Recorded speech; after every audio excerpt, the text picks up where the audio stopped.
Hey all, thanks for being here. If you're here, we are going to do something we haven't done in a while. We're going to do like an open panel type thing, talking about the attacks on Transamerica.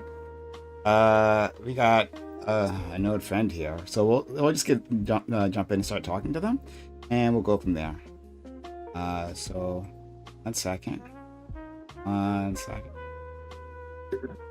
Hey, can you hear me? Yeah, I can hear you. How you doing? Fine. It's very nice to have you here. For the audience that I probably don't have even at this moment, could you introduce yourself? Sure. Hey, I'm Vivian Wolf. I don't know. I'm I'm an anti-fascist. I'm a history graduate. I study Japanese language and Edo period arts and culture. I am an avid gamer, and I watch far too many movies and TV shows. That's Fair enough. That's as much as we need. We used to have Vivian Wolf on the channel all the time. And she's back today, and we're very happy to have her. Um, like what I was doing a little bit in the code open there is just to say that, yeah, there are a lot of attacks that are currently happening against our trans brothers and sisters here in the States, well, around the world. But in the States, it's definitely ramped up. Yeah, it was a problem all through the Biden administration. But now under the Trump administration, as with everything else, it's all worse. And so I just kind of want to talk about that, see, get a friend, Vivian Wolf, opinions on. I don't think we've had like really a trans person here to discuss these issues in quite a long time. So I'm oh very interested in your perspective. Yeah. well. Um, yeah. I mean, it's nightmarish over there right now. For trans people, they are being lambasted in the right-wing media constantly. Um, there are states that are trying to. There was one the other day that just tried to a bill the other day in Texas, I believe, that was trying to make being trans a felony offense, essentially, right? They were Mm, calling it a felony fraud, basically. mm. If you uh, identified yourself as a gender other than that which you were assigned at birth on any kind of official documentation. This is news to me. Um, yeah, it was. Oh, gee. I'll look it up while you're talking. You can keep going. Yeah, yeah, sure. And it has been. It's. I mean, it's been an issue for years, right? It really sort of ramped up back in uh well, here in the UK it was like 2016, but it really started ramping up in the US in 2023. Um, there were a lot of bills proposed and some passed in 2021 and 2022 as well. But in 2023, we went from what was it 174 bills in 2022 to 604 bills proposed in 2023, right? So Mm. huge jump up.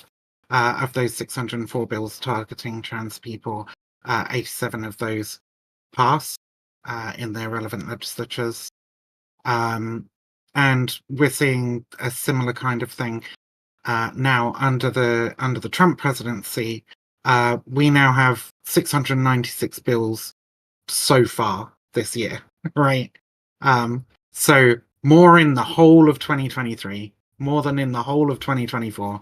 In the first 3 months of Trump's presidency, we're seeing 696 bills proposed, of which 18 have passed.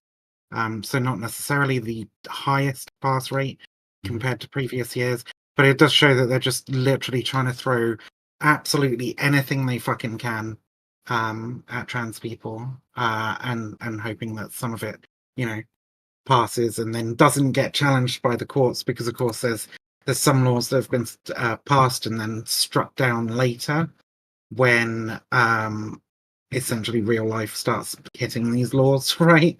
Mm. There was a trans woman in Montana, I think, who went to do a talk at a library and was had her talk cancelled because they said it was going to be illegal. Um, and what was it? There's yeah, so Republican Governor Greg Gianforte uh got involved in that, got her cancelled, and then the courts struck that down. Struck down the law because of that real life effect, right? Where it's like it was a law that was intended to essentially just restrict trans people from performing in public, but because of the way they word it as like drag performers. But yeah, I mean that's the state of shit for trans people in the United States right now. Um, I think I think Uh, yeah. that's okay. Well, starting us off light. I like that. Um, yeah. So, I looked up this law that the bill, that you Yeah, yeah. talked about. So it's a Texas lawmaker proposed a bill that would Mhm. charge transgender Texans with a felony if they tell their employer or a government entity about their gender identity. Um, a person would commit gender identity fraud, in quotes, gender identity fraud, by making a verbal or written statement to an employer or government entity identifying their quote unquote biological sex as the opposite of the quote unquote biological sex assigned at birth, according to the Yeah. bill. The offense is classified as a state jail felony, which carries up to 2 years in prison and a $10,000 fine. Which, yeah, that's wild. I mean, it is still just a bill, but I mean, Texas is crazy enough to fucking pass it. Uh, that Yeah. is, and I mean, and it says something that like not only it would not be only a person who introduces it, right? So you got the bill was introduced by Tom Oliverson, mm, um, but there would be other people who like support that bill and speak in favor of it and so on, and it shows just how much Republicans want to essentially erase trans people from public life, right? I mean, I'm trying not to go too far into extreme statements here, but like they would yeah. very much rather we didn't exist. I think is the message that they're sending. The article I'm reading here also says that while this bill would technically also apply to attempts to update gender markers on identity documents, Texas Hmm. already barred trans residents from doing so on driver's licenses and birth certificates last year. Yeah, yeah, So you can't even do that that was if you wanted to. But this bill would also, if it passed, just the attempt to do so, because you would put down on the form, female or something, and then that would count as a lie. Uh, so yeah, this is awful. Um, and we've seen this level of acceleration. I really like the way you put it. That like, you know, okay. I like the way you put it. Okay. That it is a level of erasure, right? That you don't exist and you aren't actually legitimate, right? Texas, I think, also. I'm not sure if they actually passed it or not, but there was like laws about um, gender care, like banning like yeah. gender affirming care in Texas. Even if parents Mm. sign Punishable by on. punishable by life sentence, actually. Yeah, yeah. I think that was specifically for children. Yeah, yeah, Even but yeah. attempting to provide any kind of gender affirming care for a minor, I believe it was in Texas, yeah, where they tried to make it punishable by a life sentence. So I can't remember if that passed or not. That's the problem. I read out how many bills there were, right? Like 600 and something last year Mhm. and 600 and something already this year. Like remembering individual ones off the top of my head is rough sometimes. No, it's a lot, and um like keeping track of them all. Like we have organizations, right? Like GLAD, that has to keep track of all these things because or else like an individual, it's actually quite impossible. Um but if I had something to say on the Texas bill. Um I guess we'll get back to it. The Um fraud bill, sorry, what? the the the gender identity fraud bill, that one. No, the other one. But oh yeah, now I remember. So I was actually going to ask you to maybe help expand people's idea on what gender affirming care is, because I think, and Sure. I thought the same, that what it was more like transition care, but apparently it's a lot more than that. Could you explain that? Well, it gets used in different ways by different people and even different Republican lawmakers because they don't fully understand it. But gender affirming care is an umbrella term that is used to refer to all of the ways in which um, parents or guardians of young children or doctors of anybody, right, may facilitate or help trans people with regards to the issues they have around their gender identity. So that includes things like for kids, sometimes just allowing them to use a different name or wear different kinds of clothes or have their hair cut short or worn long, right? Whatever that might be. Mhm. And all the way up to cross-sex hormones and surgery, and so on. So it's sort of an umbrella term that can be used to refer to all of these things, depending on who you're talking to at any one time. Um, Mm.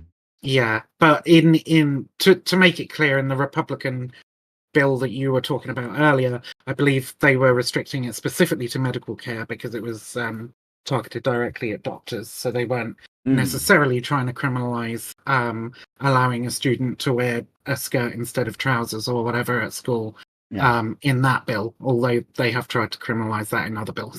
of course. Yeah. Of course. Um, and yeah, so I think that's really important for people to understand. And again, I didn't understand. I mean, I had heard this term over and over again, but I guess it was never actually explained to me. And so I think again, my idea was that it was strictly more transitioning. And I think even Mm, a lot of people, other people on the left, I'm pretty sure I'm not alone in my competence here. I'm pretty sure other yeah. people on the left um, I think the same way. So like when we hear about like restricting gender affirming care for minors, right? You can Hmm. find support on the left, right, from people who otherwise might be, I guess, skeptical of it because they're thinking, oh, like you mean specifically transitioning. Okay, well maybe like it's too early for I a mean, like child. medical transition, right? Exactly. Yeah. So they Rather think than they're social transition. Yeah. exactly. So they think Yeah. it's too early for a child to make that sort of decision. They can Mhm. wait till they're 18, not realizing that this, like you're saying, is an umbrella term that includes, yeah, social transitioning, or maybe just like therapy to talk about like Well, feelings about like I all this said, stuff. Yeah, like I said though, it does depend on who you're talking to as to exactly. what they're Yeah, including under that umbrella. It's a yeah. relatively ill-defined term, actually. The vast majority of people, though, I think when they say gender affirming care, um, at least the opponents to it, are typically referring to medical stuff. Yeah. Whereas they will say things like socially transitioning or grooming or whatever to refer to the more social and less medical aspects of a person's transition. Yeah. Well, so, but this is important, right? Because then one, this is being written into law. And now, so there's multiple levels of confusion happening here, right? So I like how your Yeah. clarification is that even sometimes the opponents really are trying to narrow it down to medical care. Mm, But yeah. if Well, I mean, they one, have to in the law, right? Like, well, you know. exactly. This is what I'm trying to get at, right? So, like, when you hear about gender affirming care being banned, right? What actually needs to Mhm. happen is that you have to look at the text of the bill to understand, okay, what Yeah. exactly is being banned, right? And that doesn't Mhm. necessarily get translated within an article about it, right? Because an article will just say Mhm. from people who had my same stance, my same understanding, gender affirming care, right? And then that further confuses the public. So, like understanding exactly what's going on, but if that confusion in itself is still helpful, Mhm. right? So even if you are a lawmaker or a conservative lawmaker who can only get a ban on medical transitioning through, right? Well, you don't Mhm. necessarily have to worry about the other stuff because other people will be afraid, right? Like, well, I don't want my Yeah. child Well, to it has involve that. the Yeah. whole thing has a chilling effect anyway, right? It's very much like the Red Scare or the Lavender Scare Mm. in the United States. You probably know what the Red Scare is: McCarthyism, hunting communists, Hmm. etc. The Lavender Scare being the hunt for homosexuals and sexual deviants within government and governmental institutions, including Hmm. schools and so on in the United States. Um, it has a similar effect where people are like they're just they don't want to talk about anything to fucking do with it, because they don't want to be put on the radar of lawmakers. There's a million bills being considered. Not a million, obviously, not actually a million. But there's hundreds of bills being considered, and nobody knows what the law's going to be like next week in regards to this stuff. So it's very, very terrifying for anybody who wants to sort of speak about this sort of stuff or educate their students on the existence of transgender people or anything like that. Yeah. Yeah. It's and so I say this, and I feel like when I say this, it feels maybe dismissive in a way that I don't want it to, right? But like it feels to me that we are within a moral panic, right? Like in this No, absolutely. yeah. But like and when I say that, like I mean to say that, well, we've been through moral panics previously, and we've gotten out on the other side of it, right?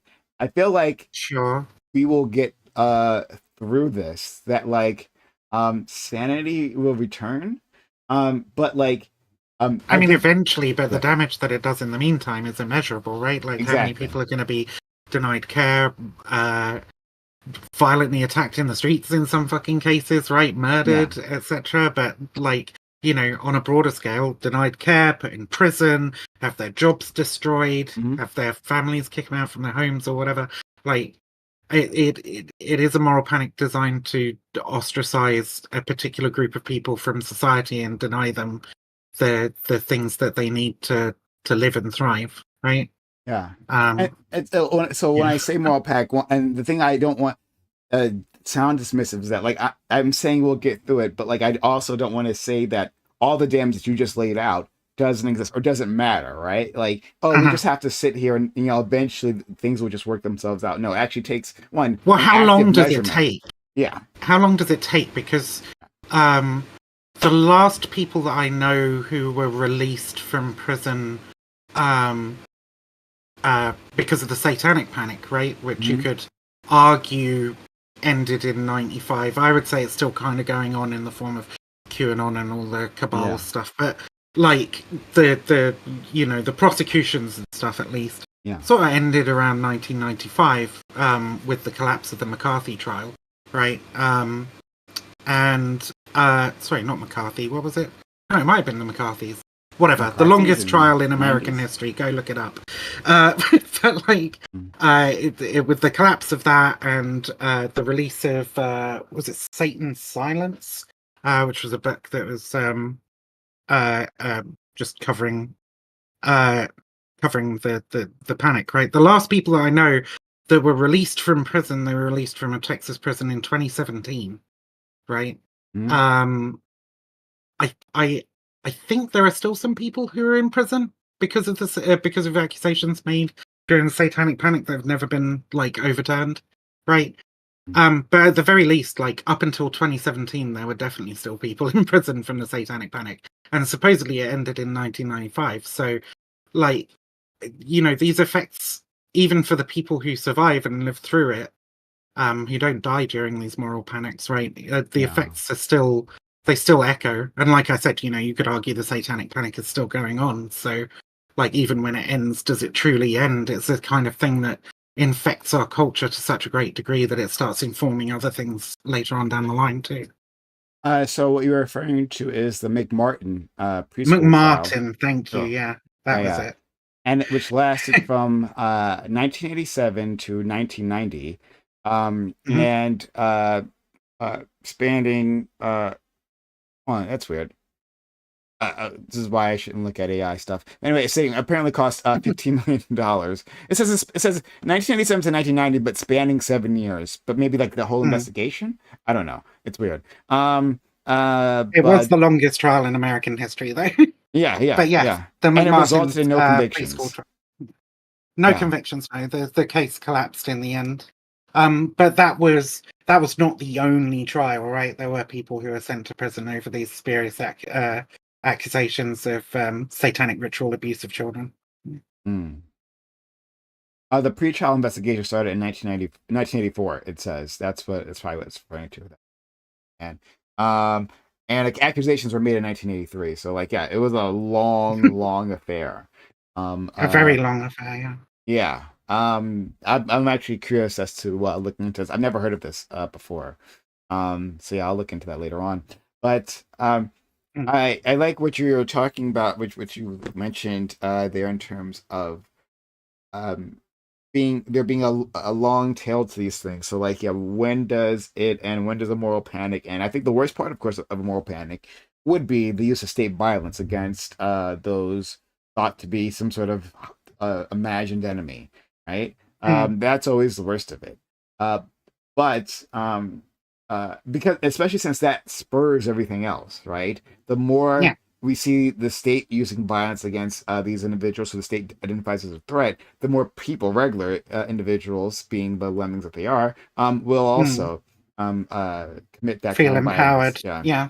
yeah. But even if, in the opposite of that, of course, right? If people, there's still a general idea that there's a group of people who can't be trusted, or who might be a problem, people will still take action. Like before, I think this onslaught of bills, right? We still had with trans panic, right? The where some Yeah. person would encounter a trans individual, they'd feel attracted to them, but then they realize, oh, they're trans, and then they'd freak out, and then they'd murder them, and then they would use that as a defense in trial. Like I couldn't help myself, Yeah. I lost my mind. It's unbelievable. Yeah, yeah.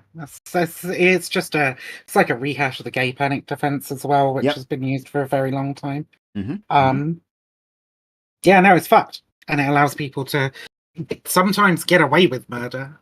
Literally get away with murder. But Yeah. more often, at least have their sentences reduced or whatever due to mitigating circumstances, or argue that the argument that they're not in their right mind because they happen to see a trans person. Like Yeah. it's fucking insane, and it just shouldn't be a thing. Yeah. I Yeah. think any reasonable person kind of sees that, but those people who are kind of think that it's very reasonable that the average person would go into a state of such severe mental distress that they're incapable of controlling themselves upon Yeah. realizing that somebody is trans. Like those people, I think there are far too many of them in the United States and in the United Kingdom and across the world. Yeah. Yeah. So what I'm searching for right now is I saw a headline. I didn't actually um look into it because the headline enough was pretty awful. But there was I believe a trans man somewhere in Hmm. America who was recently Is this killed. the person who was dismembered and whatnot? I didn't know about the dismemberment. The one I'm talking about, and it might be the same case. They were kidnapped. They were like jailed for a period of time. They were starved. They were sexually assaulted, and then they Hmm. were killed, possibly dismembered in the middle of that. That it seems like a possibility. Um, but like the thing that got I didn't feel like reading the grisly details of this. I generally try to avoid things like that. But um, like because I don't like the entertainment value of it all, like it doesn't appeal to me. But in any case, like the reason behind that, right, something like that is something different, right? And assuming it has to do with them being trans, right, it might not but assuming that it does, like Hmm. that is like hatred, like a passionate hatred for a person. Like that's what happens. Like when a person, just like anyone's, like kills another person, and like if it's with a knife, and they stab them like 40 times, right? They weren't trying to defend themselves, right? They weren't trying to um even just like take them out to like rob them, right? Like when someone like Yeah. stabs a person 40 times, right, there is a psychological hate, a desire to destroy, to humiliate, Hmm. or whatever going on there. And so we can like apply that to something like this, to do something so elaborate, right? Again, if it has to do with them being trans, like that implies a level of passionate, irrational hatred for these individuals. Was dehumanization as well. Like you couldn't Yeah. do this if you had empathy for the other person. So Mm, I believe you're talking about Sam Nordquist, that who sounds was familiar. subjected was subjected to a campaign of torture before his death. And we don't need to go into the details of that, but let's say sexual violence and brutal torture, right? And that to be able to do that kind of thing to a person, especially over a prolonged period of time, it has to be a result of you seeing them as like not worthy of empathy, right? Mm-hmm. And the constant demonization of trans people on a mass scale contributes to that lack of empathy for trans people in the general public, right? Mm-hmm. There's no way to say directly that that this case is connected to this person or that person or whatever, but the overall sort of attitude towards trans people as being less than or a threat or not completely human or deserving of eradication, like that is the general feeling that gets promoted by the campaign that the GOP and others in the United States are waging.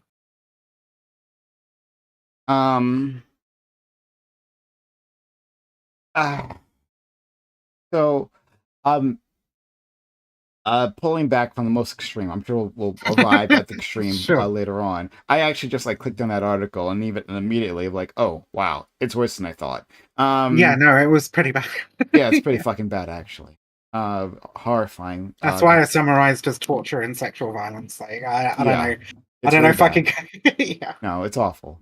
But pulling back from that again, I'm sure we'll come back to this eventually. But pulling back from that, there is like how this affects people day to day, right? And I guess I'd like to start with the children, but I definitely do want to get to adults too.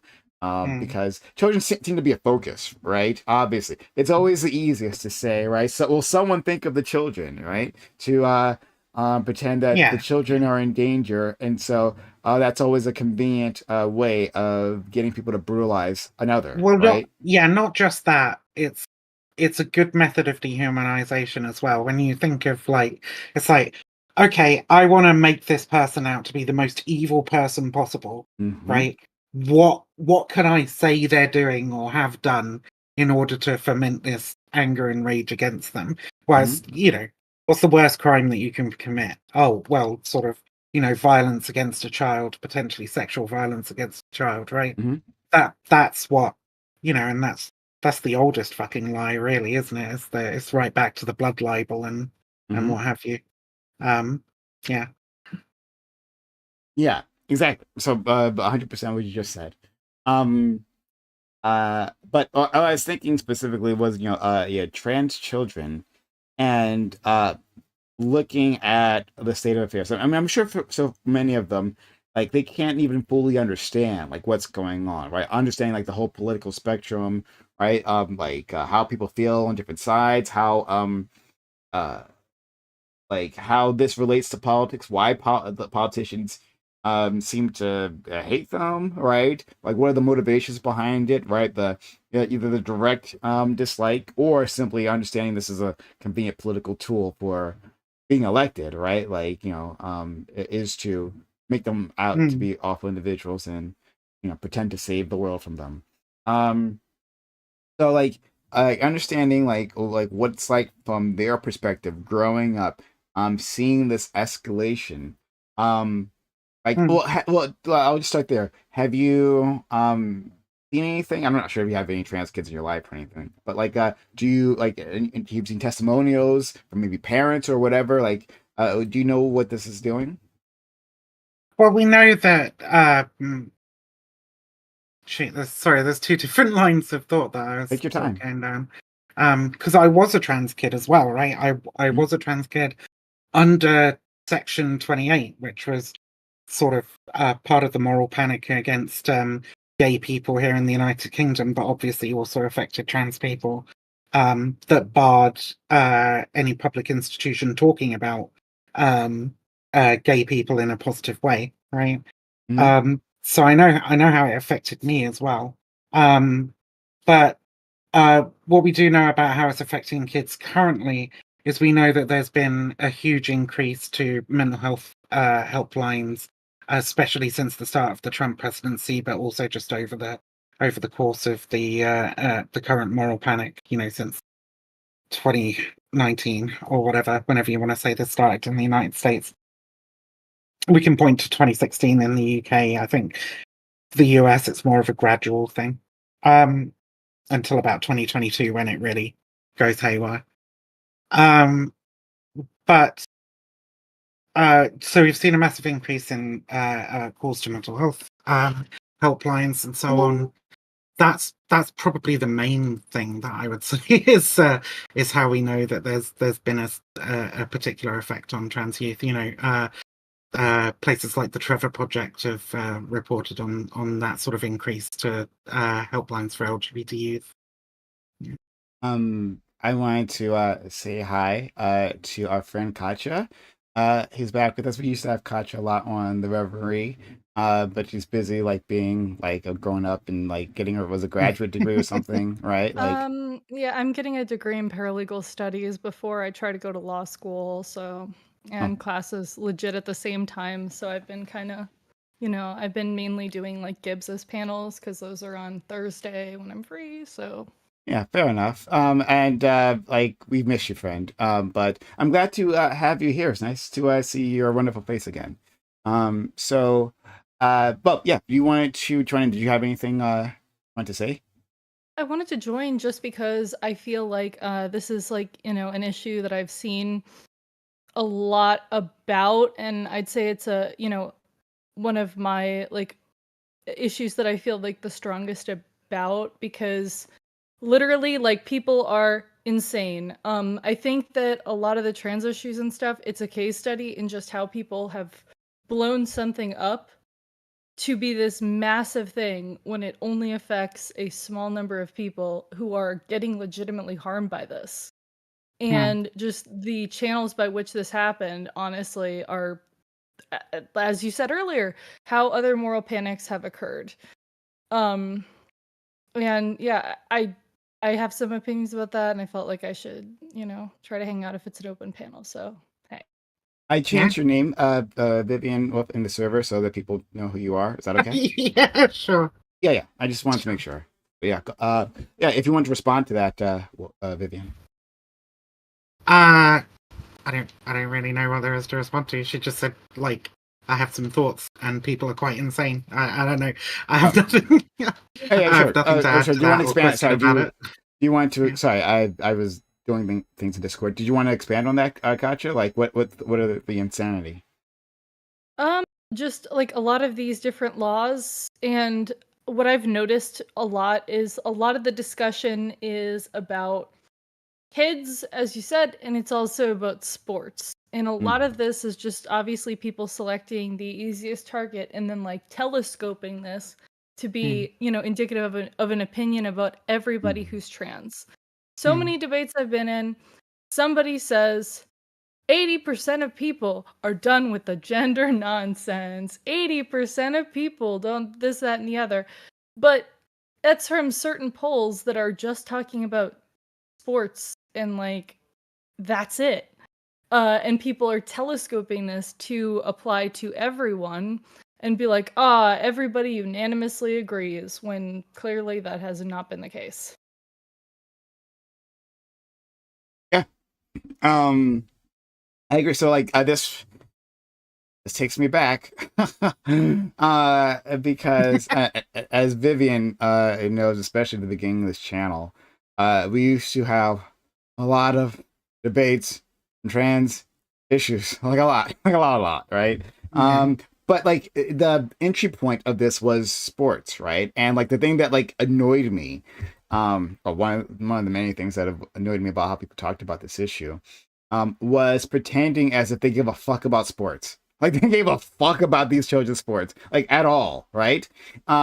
This was just like the most convenient way because, like in terms of like a classroom, it's harder to make the case that the presence of a trans child, right, like affects people like just in academics, right? The way that you say that there's a difference and there's a threat is to say that within basketball, right, there is, and they'll say it this way, they'll say, well, there's a man in my child's middle school girls basketball team, right? And apparently, and this is what happened in the Trump's joint address, right, on Tuesday.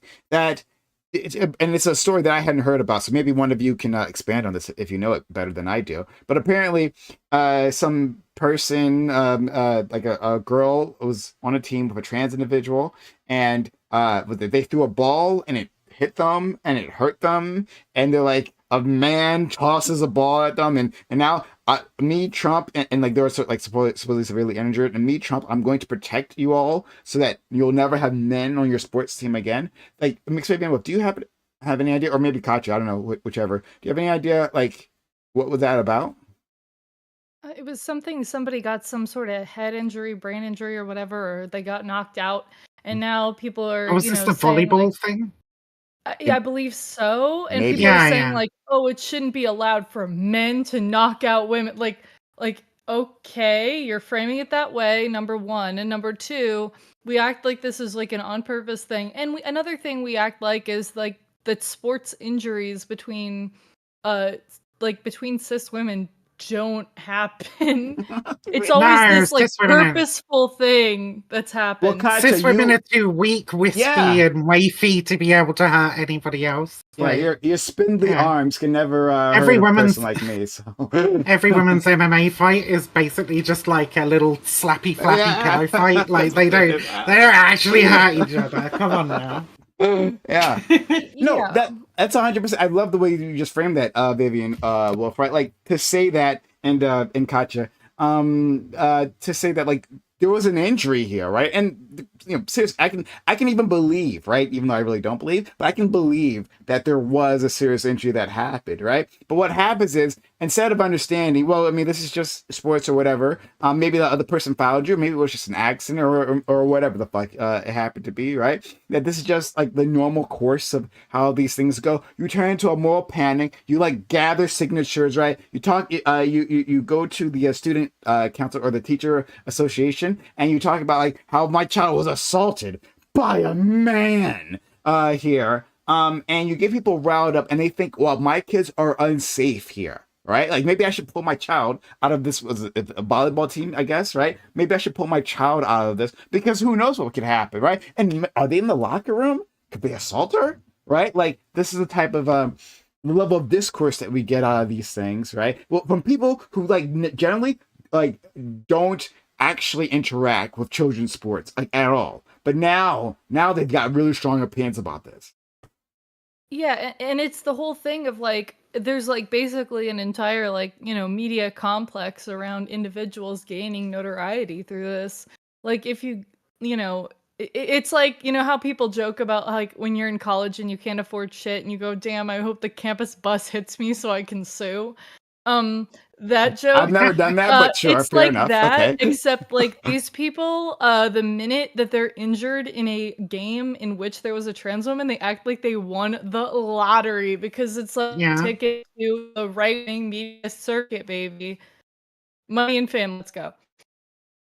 Yeah, no, I mean it's That's- nuts, but like, in a lot of these cases, we're talking about people who have been perfectly happy to play with their transgender schoolmates for like the longest time as well.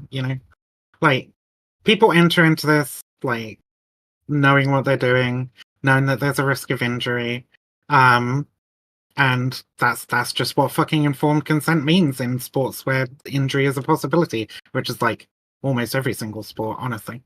Yeah, you could get injured, but you do it anyway because it's fun and you enjoy yourself. Like I don't know what the fucking problem is. So you get injured, okay? That's the risk that you choose to take. And whether it was a trans person who spiked that volleyball into your face or a cis person who spiked that volleyball into your face, like you're still injured, right? Like there's no difference here. It's the exact same injury, the exact same, thing that's happened to you. I'm looking at the article now. So it says the North Carolina volleyball star who suffered life-changing injuries at the hands of a trans opponent called it a quote-unquote incredible honor to be recognized by President Trump Tuesday night as she ripped hypocritical Democrats for quote unquote failing women. Trump talked tough about biological males competing in women's sports during his barn burning joint session of Congress, singling out Peyton McNabb, which is the woman's Is name. this the NY Post article? No, I don't know. This is a MSN article. Oh, They might have right, gotten from okay. NY This Post. is So. literally a copy paste from the They do that from oftentimes. NY Post. They do it oftentimes. So it could be from there. Who suffered a concussion and neck injury during a game in 2022. That doesn't seem life changing, but I don't know. It doesn't sound life changing. It says Depends on how bad it is. it says that so the New York Post claims she had a traumatic brain injury that left her partially paralyzed on her right side and ended her athletic career. So, all right, okay. Yeah, if that happens, that's definitely life changing. But okay, if that is the case, sure. Then fair enough. I agree. But hey, look, Andy No, he also had traumatic brain injury, right? And couldn't eat fruit or something. I forget what it was he said that he couldn't do. Muhammad Ali and was developed a silly British accent. Yeah, Muhammad Ali became like had lots of medical issues, and George Foreman and all these others, like, yeah, you get hit in the head again and again, it's like it's gonna be an issue.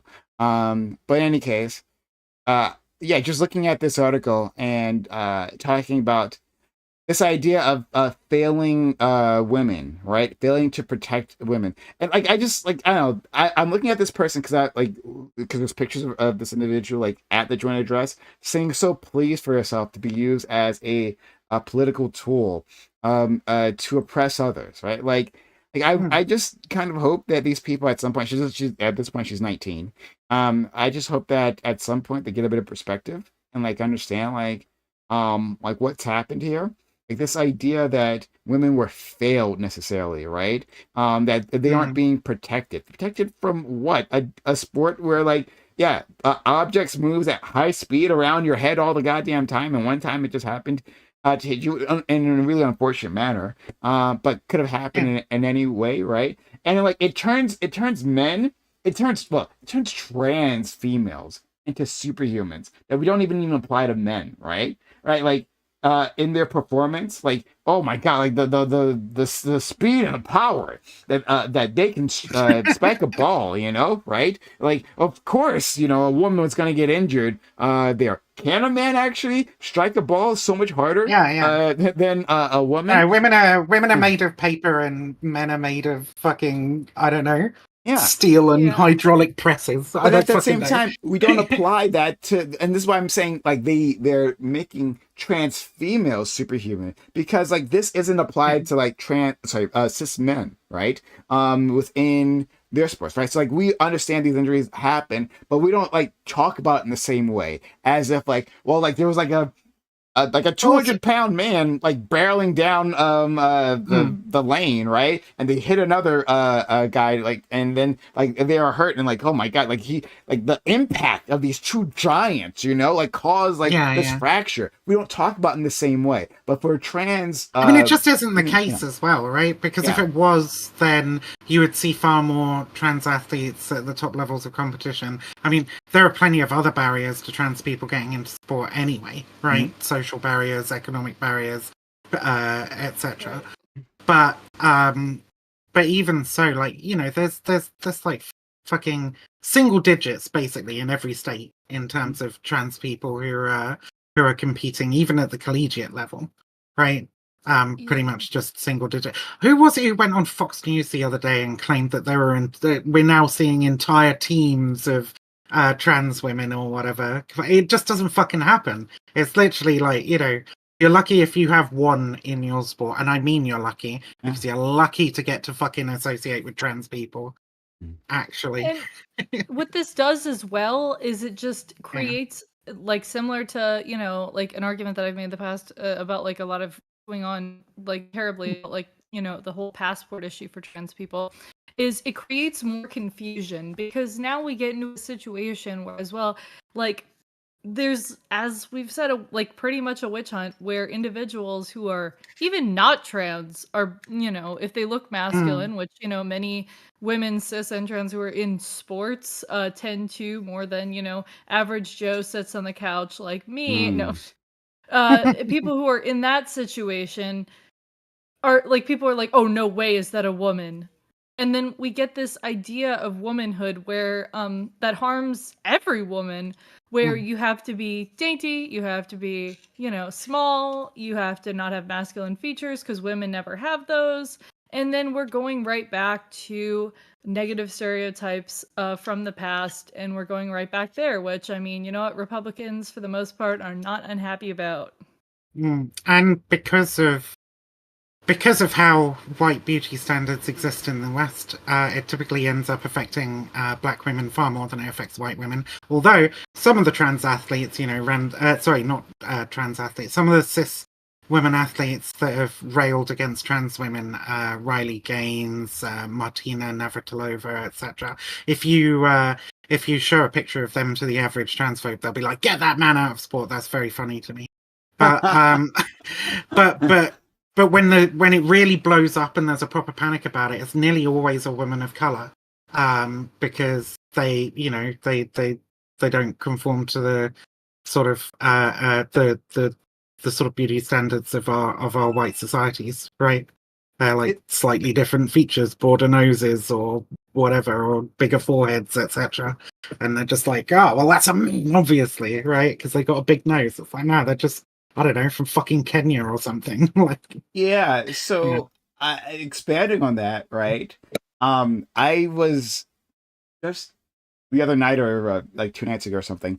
I was watching a video that talked about how like expectations of women's beauty standards have shifted, and how like the beauty industry literally just convinced, like, starting from American women, but like expanding across the Western world, that they need to be hairless, right? That you need to shave your legs, shave your body, like shave your under armpits, right? That at some point Mm, they're like, this is shameful to have this hair.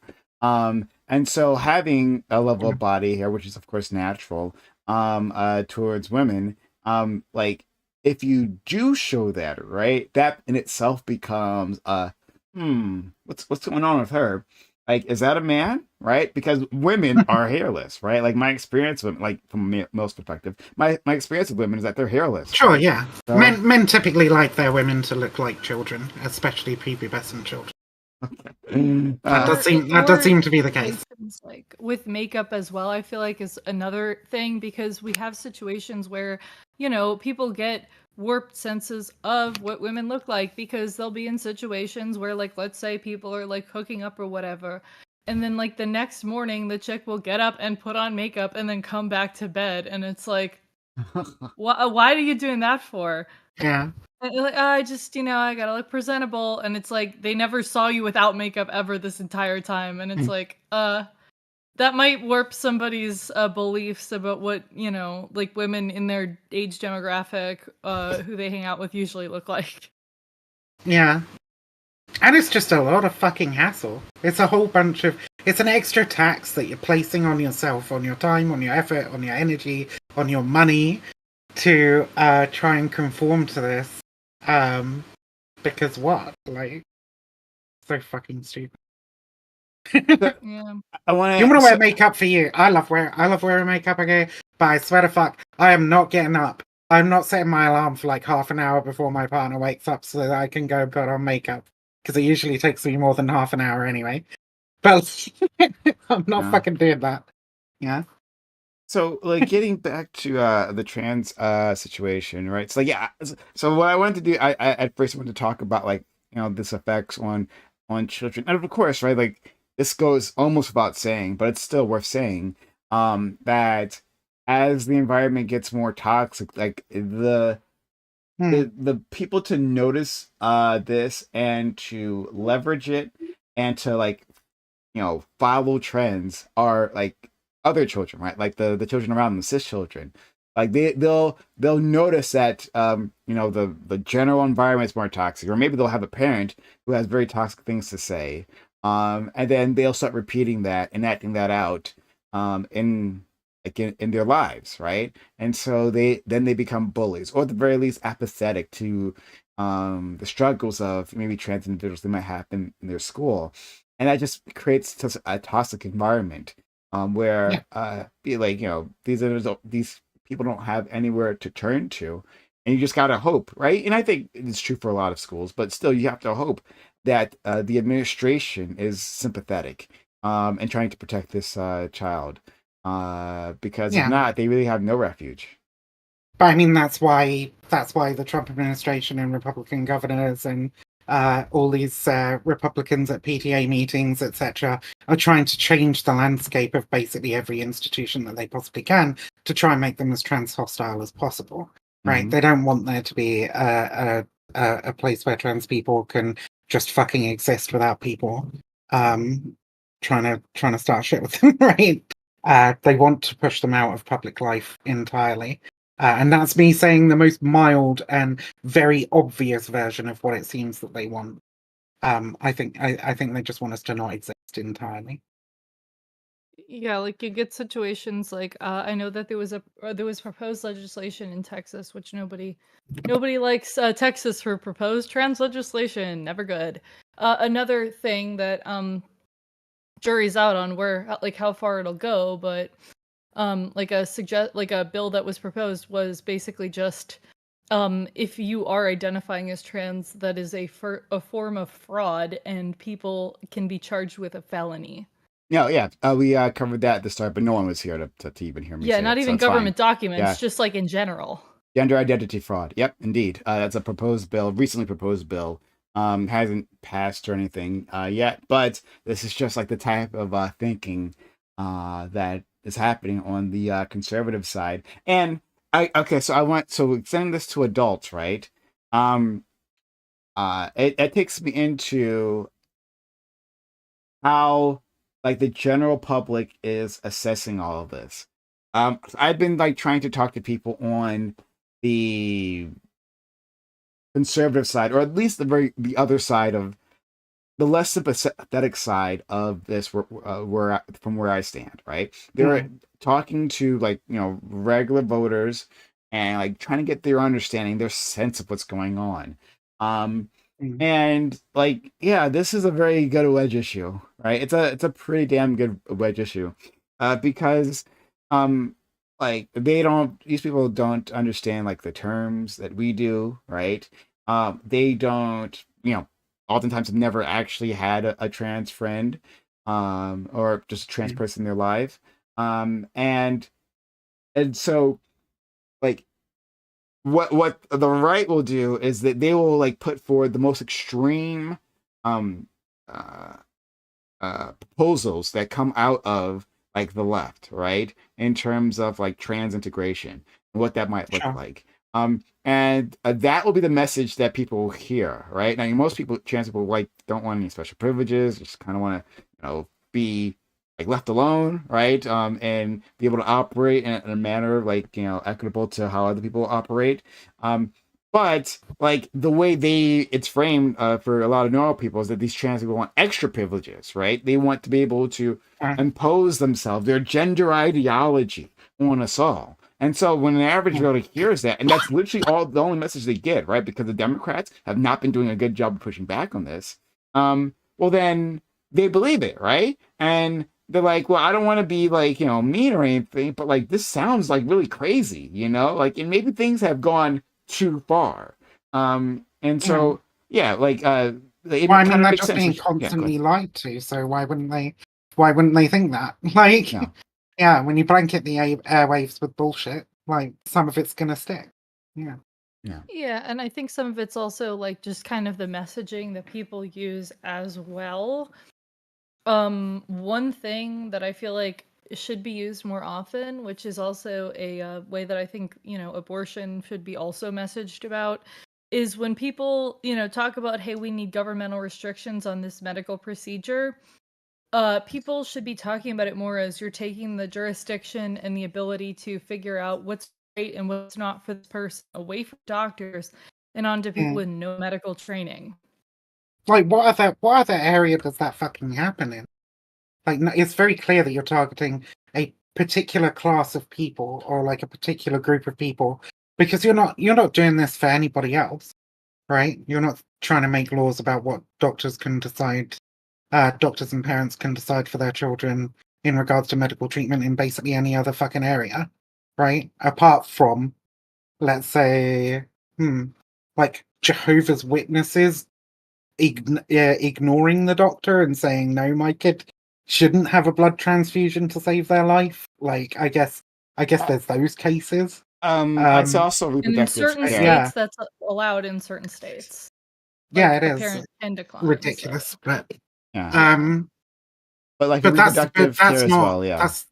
that's not the legislature disagreeing with the medical establishment and basically threatening life sentences for any doctor who goes through with what is the internationally recognized best course of treatment, right? Like, that's ridiculous.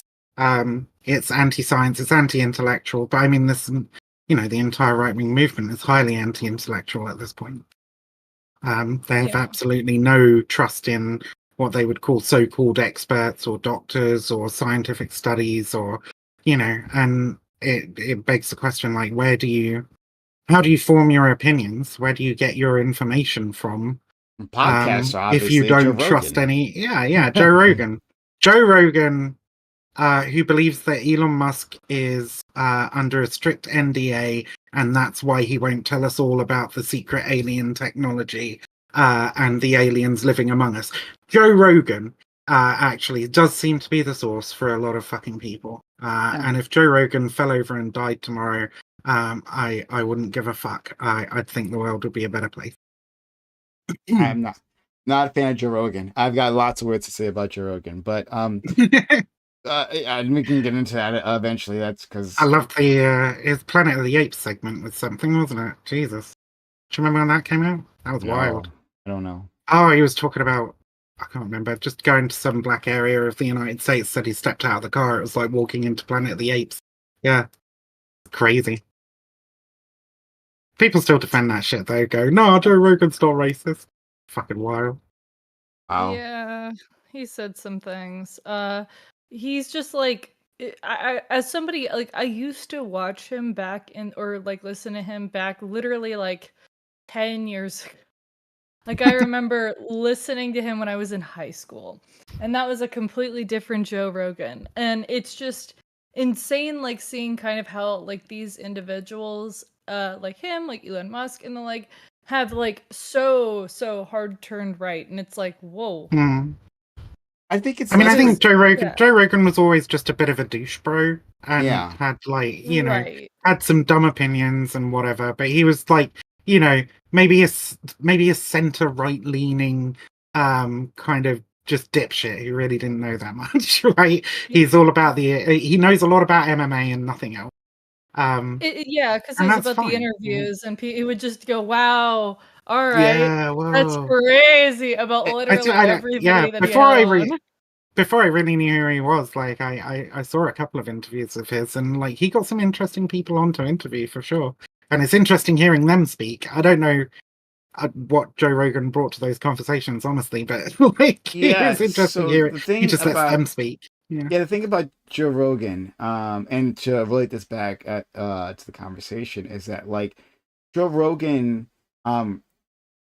he's always been intellectually incurious, right? Or maybe incurious might not be the word, but like non-rigorous. He's extremely curious. Right? He's just willing to believe absolutely anything. He's wishy-washy. He's not rigorous at all. Current guess. Exactly. So like he is like willing to believe. He doesn't very rarely fact checks. I think that he's been starting to fact check because there might have been trouble with Spotify or something because they're spreading misinformation. I've heard something about that like you can see like a change in his interviews now, that like he's at least trying a bit more.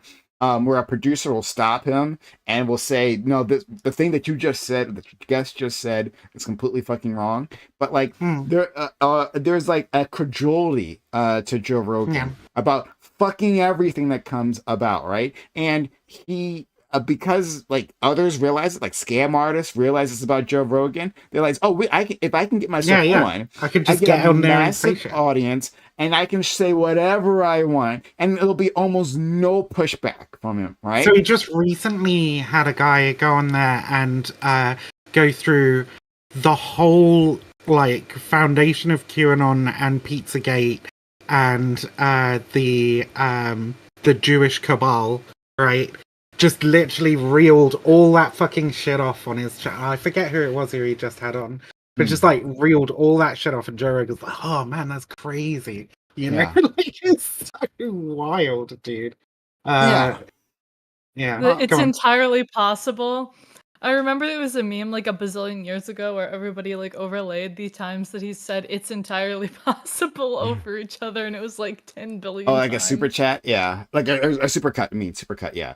Of Yeah. that. That sounds like it Yeah, would take a long time. it was Ian Carroll, who you might not know, who is like he's like I don't know, he's just a conspiracy theorist basically. He's like a popular conspiracy theorist.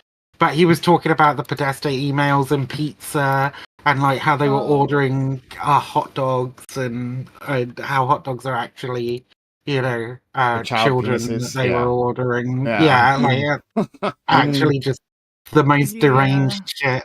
But like people believe it, right? And a man went into Comic Ping Pong with a fucking AR-15. I think it was an AR-15, whatever, with a rifle, Yeah. and fired it. Didn't kill anyone, thank fuck, because he believed this shit, right? This It's is just how, incredibly irresponsible to not push back on it and just give these people a platform. and relating that back to the topic at hand, it's like when people come and spout like anti-trans nonsense, right? At him, he'll like he for the most part believe it. Actually, I gotta give him a little credit in this because there was an example of him pushing back, right? And it was what's that? The piece of shit with the beard, right? Matt Walsh, it was the Matt Walsh. Matt Walsh, yeah, the yeah. Matt Walsh interview, It where was Matt like Walsh, mastectomies or something. He said there were millions, and Yeah. they looked Oh, it up, yeah? and there was like 100 or something. yeah, I there can't are remember. thousands, like thousands of people who like transition or something, and he implying most. And remember, Matt Walsh at the time, right? He was doing a media tour for his documentary that he released about Is a the trans Woman? issue. Yeah, like what is a woman, right? Documentary, quote unquote.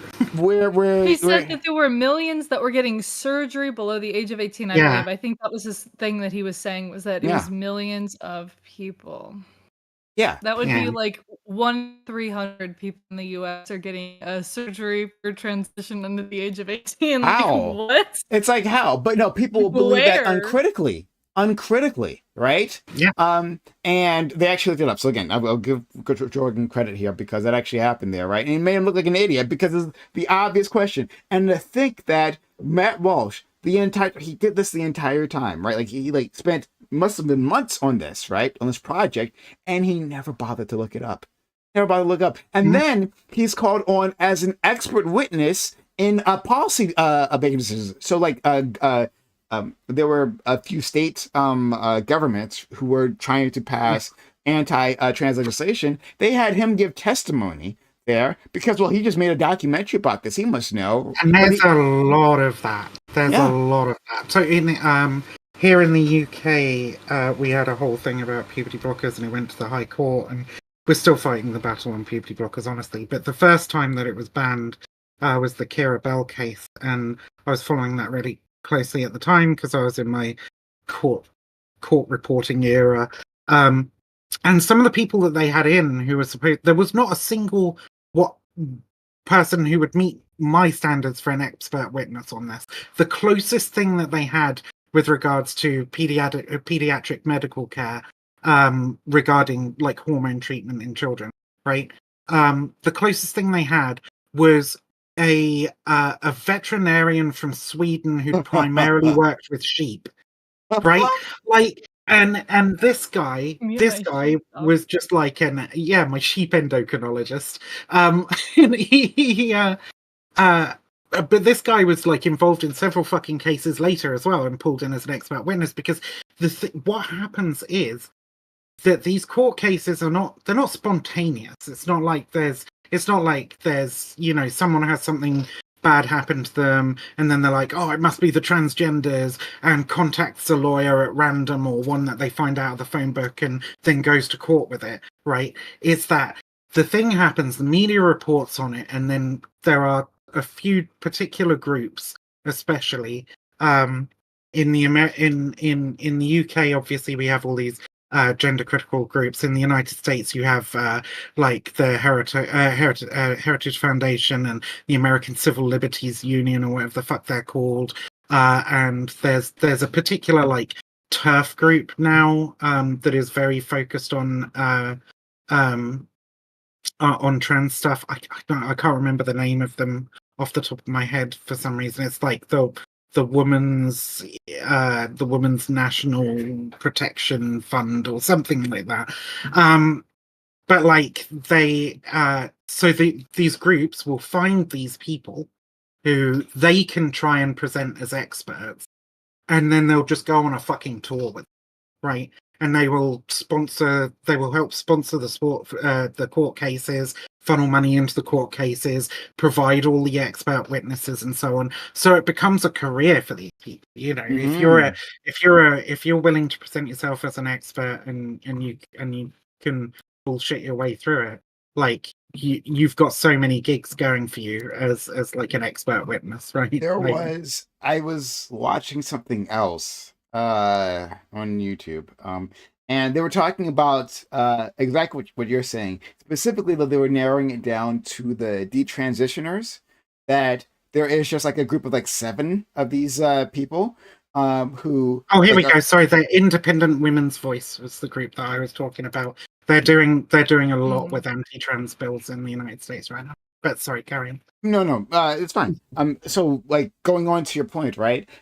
There is like part of the case against trans people is that, well, it's a mistake, it's a phase, and especially if you're a child who is like doing any level of transition, like you're essentially going to traumatize them because they're going to get over it, but at that point they've already been medically scarred, right? And so like they had these like detransitioners, people who like apparently did some level of transition but then reversed, right? Now this does happen, it's a thing that happens, but it's extremely rare. But they have a few like within their stable, right? Like literally a handful in their stable. You see these same few people who go around the country, who are in all sorts of documentaries, like the Matt Walsh documentary, right? And like they're like telling you there's a bunch of detransitioners, but no, they literally just have like 7. Like we see the 6, 7, 8, whatever it is. Over and over. That's because they're essentially signed up with certain anti-trans groups. Or just right wing groups that are attacking all sorts of law. And every time one of those groups goes to fight one of those cases. Also, you have to recognize there's a lot of like interplay between these ones, right? So like if I pull up for you, so I just mentioned Independent Women's Voice, right? Who are a group, who were one particular group that are involved in like court cases and in pushing bills and so on. So recently in Iowa, there's been a bill introduced that got split into 2 bills and melded back into one that was supposed to try and strip trans people from civil rights protections, right? Which is nuts. But so they were heavily involved in that, right? And if I can fucking DM you. They have this Women's Bill of Rights thing, right? Okay. Which has been used in a lot of these legislatures. And these fights on trans rights in the United States. Now, if you look down at the co-sponsors down there, you have like 3 groups. You have Independent Women's Voice, Independent Women's Law Center, and WOLF, the Women's Liberation, right? The Women's Liberation Front are a particularly old organization in the United States. When I say particularly old, I mean for this kind of thing, in that they formed around like 2010 or something. But they are a splinter offshoot of Deep Green Resistance, right? Mm. And Deep Green Resistance were this fucking eco-terrorist / eco-fascist group who wanted to inspire terror attacks against infrastructure in the United States and around the world in order to bring about a complete collapse of modern society, and fully admitting that it would like cause the deaths of millions and millions of people, right? Billions, yeah. You know, they were asked Yeah. they were asked about this. They were like, well, won't that kill like millions of people? And they're like, basically, this is like a sacrifice we have to make, right? So, and you know, the leader of one of the leaders of Wolf is Kara Dance, who also is huge in the TERF movement, and I've heard of this person. is a big friend with Keith Woods, who is a fucking neo-Nazi, who helped to red pill Dansky on synthetic sex identities and how the Jews are all behind introducing the idea of trans identities to people. And one of the contributors of Wolf, somebody who works very closely with them, is Posey Parker, who does events Oh, in yeah. and around the United States. Tried Australia, tried New Zealand, but got fucking chased out of the country. And does a lot here in the UK because she's British, right? But the point of me mentioning this and like laying out this fucking web of people is to say that this is not, none of this is spontaneous. It's part of a concerted campaign of activism, and it has its known figures, and these figures like work with different groups and different ideologies as well, right? That's why I was talking about like making the bridge from like eco-fascism to turfism to Keith Woods and the neo-Nazism and the Jewish question, right? Like it's all fucking interwoven and it's all part of the same fight. So if you are somebody who's on the left and you're like just taking it right back to what you were saying earlier, Prime. See how I knit all this together? I'm a master narrative constructor, okay? But like what you were saying earlier, like if you're on the left and you're like, well, maybe they're making some kind of sense with this, with some of these points or whatever. Maybe things have gone too far or whatever, right? You have to remember that like it's all the same actors who are trying to, attack women's reproductive rights in the United States, who want to see immigrants being deported and detained in Guantanamo Bay. It's all those things that you who might be a little bit more progressive but don't know fuck all about trans people, all these things that you're seeing happen that you fucking hate, that it's the same people doing it to us as is doing it to them, and is doing it to your girlfriend who might want to have an abortion at some point. Yeah. Exactly. Sorry, that was a long rant, but like it takes a minute to like lay out the connections.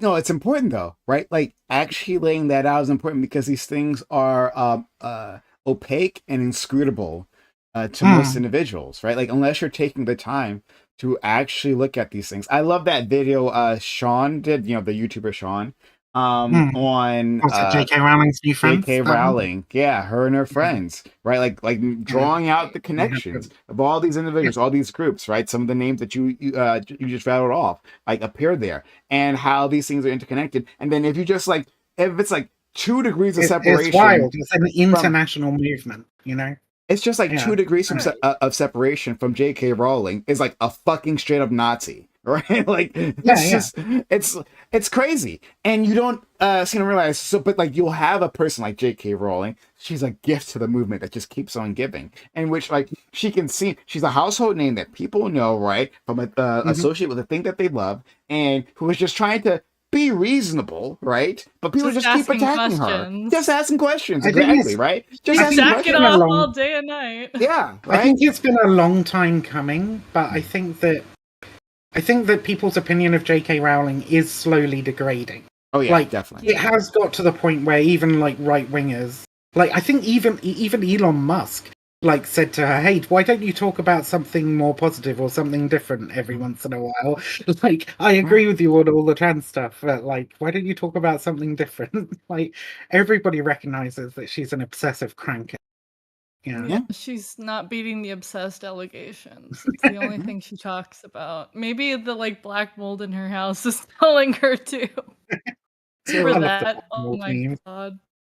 there was a Yeah. person, right, who would come on this channel. Vivian Wolf, they remember them. Her name was Brittany.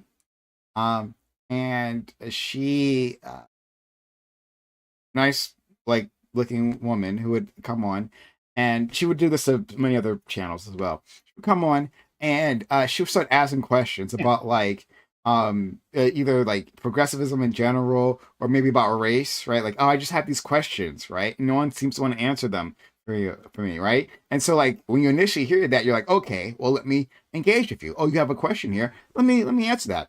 But then they like refuse to get it, like no matter how much you explain it in the most simplest of terms, right? Like nothing seems to be connecting. And then the next thing that this person would do is then bring in a friend, right? Like, oh, well, I have a friend who's better at arguing like my point of view, right? And then that person was like definitely more on the Would just Nazi be a side. Nazi. Yeah, they would just be a Nazi, and they would come in, Yeah, and then sure they would thing. argue it. So like it's a classic two-step of these individuals where, hey, I'm just asking questions, right? And then people are just being mean to me, right? But then hey, I can back it up by like this other person, right, who's like an expert matter on the topic, right? I just been listening to them, and then you go over to them, and then the craziness happens, right? They have read thousands Yeah. of threads on Telegram about race. They've done it. Yeah. They're the expert.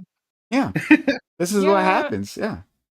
What I've seen from debaters is like most good faith debaters who really like put, any sort of effort in beyond like just asking questions, usually like would feel Our a left bit wing. self-conscious about saying, I can't argue this. I need to get my friend in here to help.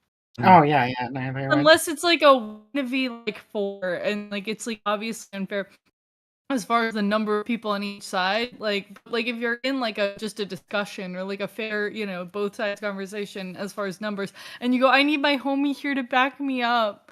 Like 1v4s are easy when what you're are you right doing? and smart, okay? Yeah. Well, it depends on how good at people or at shouting over you people are, Oh yeah, no, that's 'Cause true. if you're right and smart, if you can't say it, where are you at? Yeah. I praised you the other day for not letting them shout you down, didn't I, on I try my fucking Gibbs. best. So I was like, Yeah. no, you're doing great. You're doing great. Uh, It's fucking. It really sucks. I see so many women and trans people and black folks occasionally just get fucking shouted down on panels, and all you hear is a bunch of white dudes talking. It's fucking irritating. So, like, yeah, I love it when people stand their ground and like carve out their space for themselves so that they can say what they want to say here.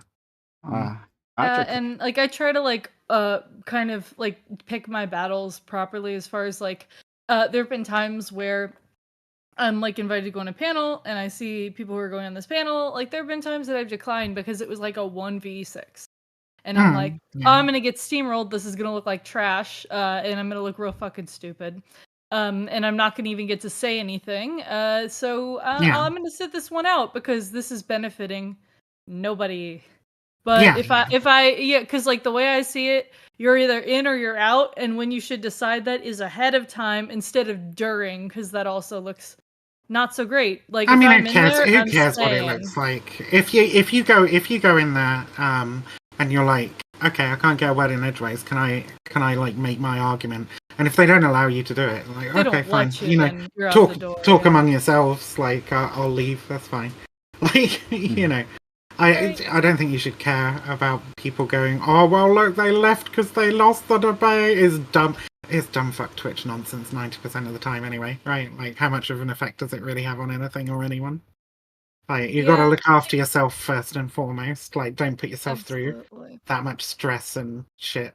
Yeah. Well, a friend Katja cut her teeth, dealing with Fabian Livered Scott, so she's used to people shouting over her, and trying to fight back. Fucking idiot, dude. No, He's one of the most well-read idiots I have ever met. Like, he has read so much fucking theory, and he's still a moron. I don't understand it. I don't know how it happens. Yeah, and I'm not even. I'm not. Truth be told, I'm not bothered by a bunch of people shouting at me and the like.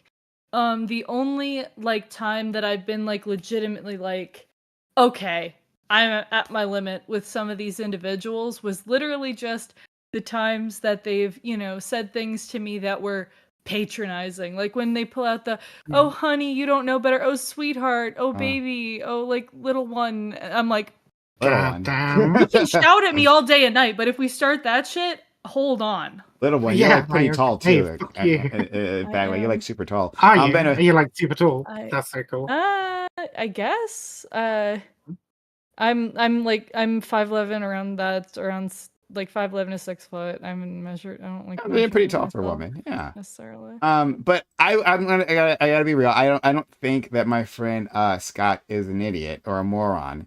I deeply disagree with him, but I don't think he's a moron.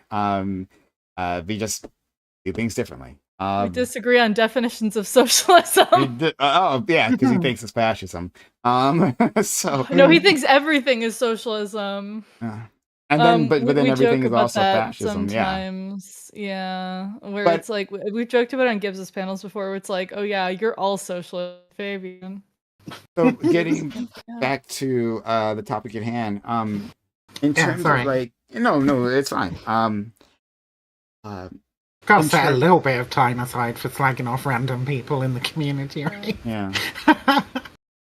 I so going back to how this is affecting people. Actually, no, I have a different question.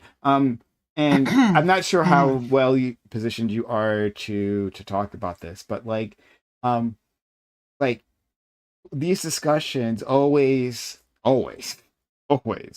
end up centering on trans females or trans women, rather than trans men. And there is like a level of, I guess, erasure that happens there. I've heard many reasons as to like why this is the case, but without me interjecting that, I'm curious, like, what are your thoughts starting on that? I think there's a multitude of reasons why this happens, and to be clear, like, it's not like trans men do feel a lot of the effects of this stuff as well.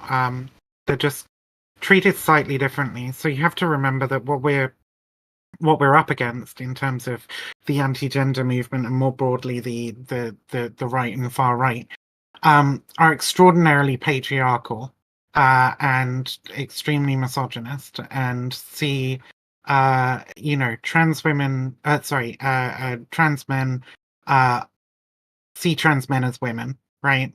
And trans women as men, right? And so as women, trans men must be the victim, right? They have to be the innocent victim. Because this patriarchal movement is obsessed with the purity of women, and this idea of sort of a traditional gender role society in which a man's role is to protect women, etc. Right? So I think there's a lot of that going on. So yeah, trans men are the victims and trans women are like the perpetrators and so on. Also, like, it's much easier to accuse trans women who you're saying are men of being sort of perverts or degenerates or sexual deviants, right? Because women don't do that sort of thing.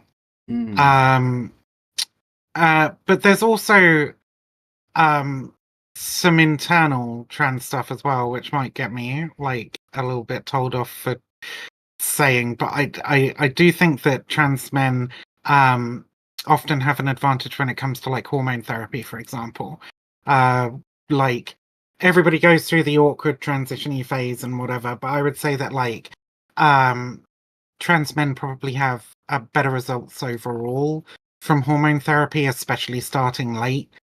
Or at the very least, those results show up a lot quicker and are a lot more dramatic in changing their appearance, right? Which presents them the opportunity to go stealth a lot easier and a lot quicker. Which, again, not shitting on anybody for taking that opportunity as well, because if you just want a fucking quiet life and you don't want to be publicly trans, I do not hold that against you at all. I think, you have the right to go live your life. That's all I want for all trans people anyway, at the end of the day. not that you have to go stealth, but that you can just live your life, right? Yeah. Without having to deal with any of this political nonsense and bullshit. So I think there's that as well, is that trans men, by the very nature of like how transition works medically, are just are less visible, right? Are less detectable, let's say, by the general public as a general rule. Obviously, it's not the same for everybody. Some trans men may have more or less success with hormones or whatever, but as a general rule, I would say they're more dramatic and immediate in their effects than feminizing hormones are for adult post-pubertal trans men. Yeah, I feel like there's obviously like that advantage there, but then I also feel like there's a disadvantage towards trans men when we talk about transition legality and, access to hormones, because in the US specifically, testosterone is a scheduled drug, which provides like a lot of, difficulty in getting it and a lot of additional hoops you must jump through. I'm not on any like sort of like, hormone, but I am on scheduled drugs. And getting those is a hot mess.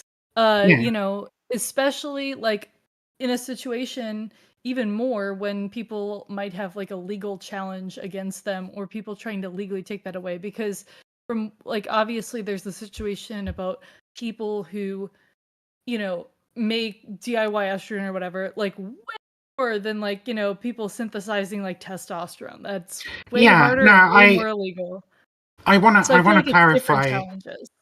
I want to clarify that the question, as I understood it, wasn't about like who has it harder or whatever. I think both, trans men and trans women and non-binary folks like have all their own challenges to face. The question was more about like, why is the public conversation more focused on trans women? Yeah. Right, which I think is directly due to the lack of visibility of trans men for various reasons, right? Yeah. I just want to make that clear. Like, I'm not doing we have it harder than trans men bullshit thing. We're all in this bollocks together.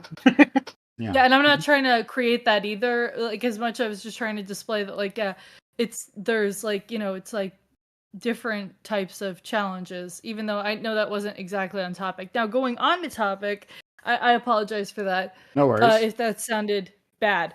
But going back on the topic, I do think it's just like a continuation of this like sex essentialist kind of narrative, right?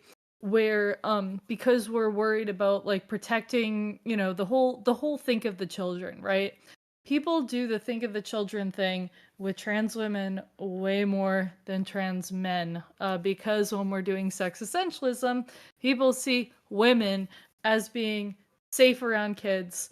So like trans men tossed to the side because these people think of them as women who have lost their way or have been convinced otherwise because they have feeble, socially like, affected minds or whatever, and they're tossed over here. But then when we talk about trans women, there's this emphasis on like, like potential predators, on masquerading, on pretending, right?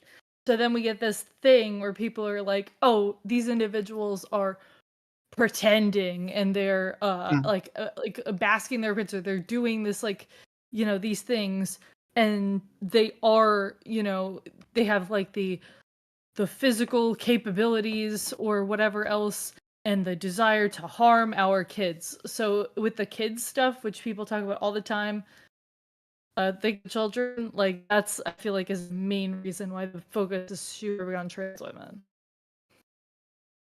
Yeah. I mean, I think it's all like I said at the beginning. I think it's a combination of things that just make trans women more visible and more attractive targets than trans men. Yeah. So you brought up something interesting. That's not to dismiss you. That's just to say that all these points I think are valid. I'm not interested in. I'm not saying you're wrong on any of them. Basically, yeah. I think you're right. I'm not here to fight you on anything. I think we agree on like everything here, so it's all good. Yeah. On these points. Sorry, pardon. Didn't mean No, to cut you off. no issue, no problems. I think you brought up something interesting in terms of the idea of stealthing. This is moving a bit away from the exact topic being, Uh-huh. the government attacking trans people, but like the split in the community you were talking about, basically people who could pass rather than people who don't, right? This Hmm. this struggle seems mirrored to me in like racial communities, minority communities, Mhm. in which there are certain of us who are white passing and others who aren't, right? Mhm. And like some of them choose to take full advantage of that, right? And part of taking full Yeah. advantage of that is uh, uh like ironically oppressing the people they came from, right?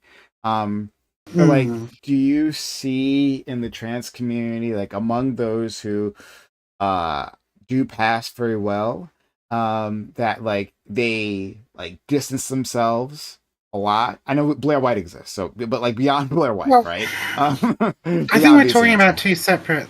I Okay. think we're talking about two separate things here because going stealth is like nobody really nobody knows your things, right? Mhm. And that I would say is like that's like a personal choice. For some people, they're not going to be able physically to avoid accusations of being trans, right? They're not going to pass as well as some others. Mhm. And for them, it's not necessarily a choice to go stealth. But if you pass moderately well, and I think a lot of people in the trans community think they have to pass a lot better than they actually do to be Mhm. able to go stealth, right? Because most people aren't looking out for transes everywhere they go and Mhm. analyzing every fucking corner of your face to see if you are or aren't, Mhm. right? Like if you just kind of live your gender role, most trans people, I would say a good 70 to 80% can go stealth and pass, right? But uh at least so a few years into transition. um so that's like one aspect, and I think that that is a choice for some people, and I think that the courageous and really fucking I would the courageous choice is to um be openly trans even if you can go stealth, right? And to challenge transphobia vocally and what have you. Um, but I would never impose that upon somebody. I want all trans people to live a happy, quiet life, as I said earlier, right? That's the ultimate end goal of all that activism anyway. So if you can do that now and you want to choose that for yourself, that's fine.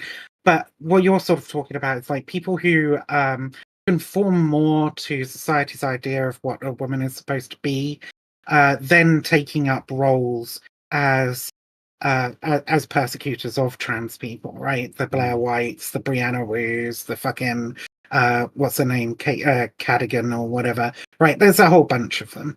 Mhm. Um, and what I would say to that is we kind of there's a kind of selection bias in that, right?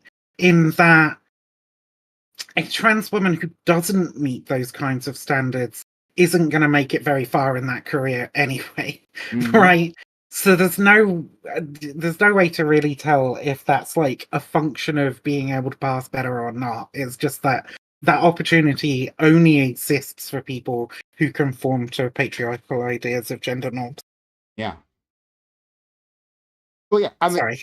but no. I get that. I get what you're trying to Also, say. that none of them are stealth as well, right? By the way, because Yeah. they have. I mean, I Y- guess we y- don't know, right? Maybe Yeah. there are some conservative women commentators out there that are like stealth trans women.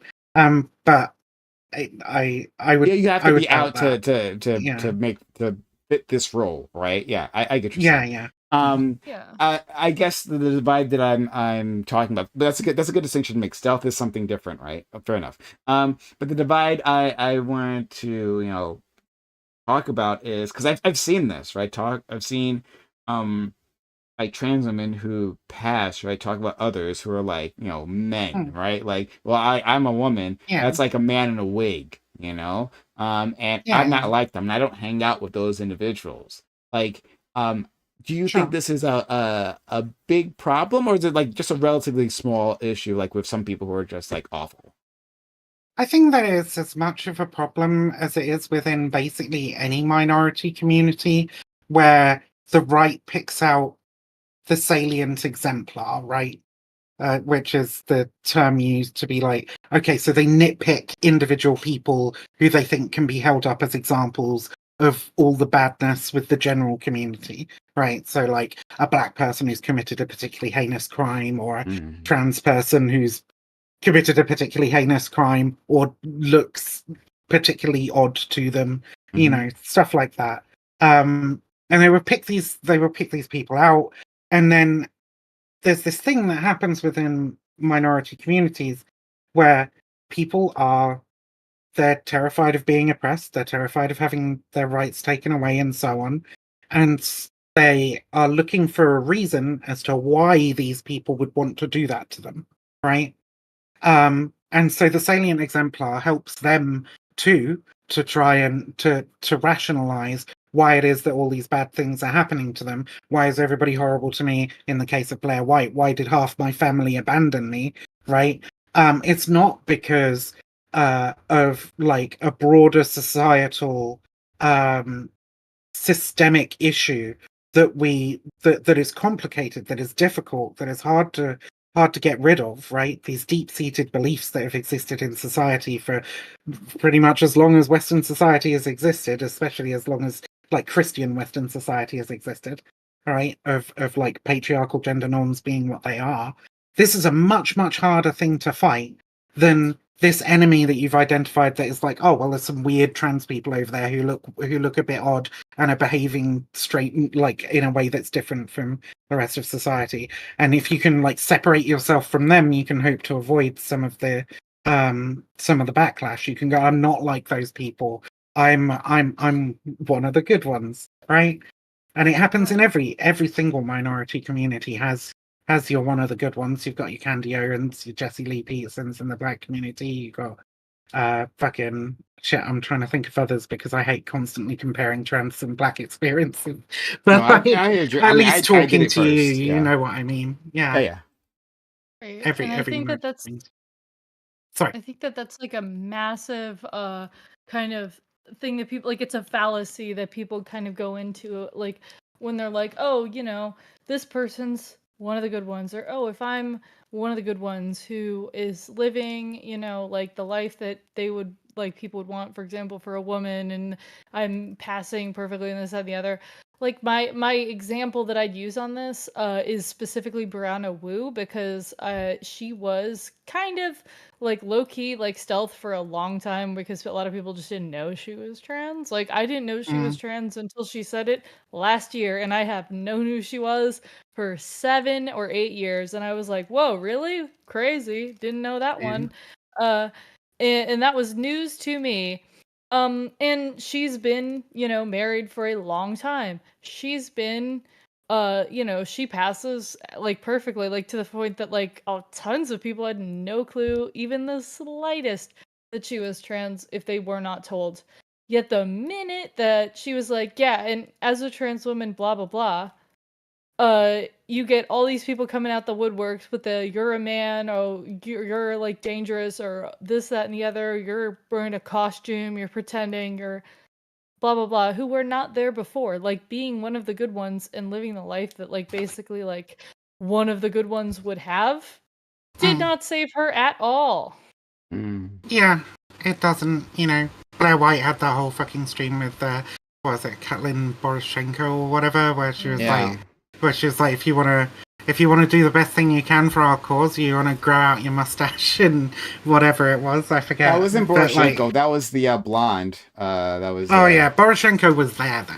Yeah, she was on there. the panel. She was there. And she's but, insane. Um, But yes, yeah. yeah, You're it was right. the blonde there whose name escapes me, but she's awful. Like we've all seen it. There's all these Yeah. examples of it, you know. I could Yeah. go after my fave Daryl Davis. Sorry, not Daryl Davis. Fuck, what's his name? No. Fuck it, whatever. There's a bunch of examples of this sort of thing happening, right?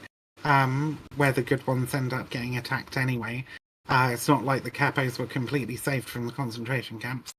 Yeah. But I Sorry? had I was gonna say I didn't know like Yeah. I had one dealing with Brianna Wu and it was very unpleasant, but I didn't know she was, according to you, the type of trans person to throw other trans people under the bus. Yeah, I Um, mean, she was like in and out of that for a while, and then Israel Palestine happened, and she just like decided, okay, now's the time. Now's the time to go 100% whole hog. But like, I had a debate with her back, like about a year before she really went off the rails. And I was talking with her and Gallagher and that other fucking awful right wing trans girl that she hangs around with. And it was about assimilationism versus like what I would call liberationary politics, right? mm, And they were all like hardcore assimilationist, and she was very just asking questions, transmedicalist assimilationist at the time. So like she's mm, pretty much always been like it, but mostly kind of danced around it. But now she's trying to make it like a central part of her thing, basically. Yeah. okay. I had a debate on the Israel Palestine thing, and that was not a great experience. But that's how I was introduced to Mm, that. But in any case, yeah. So understood.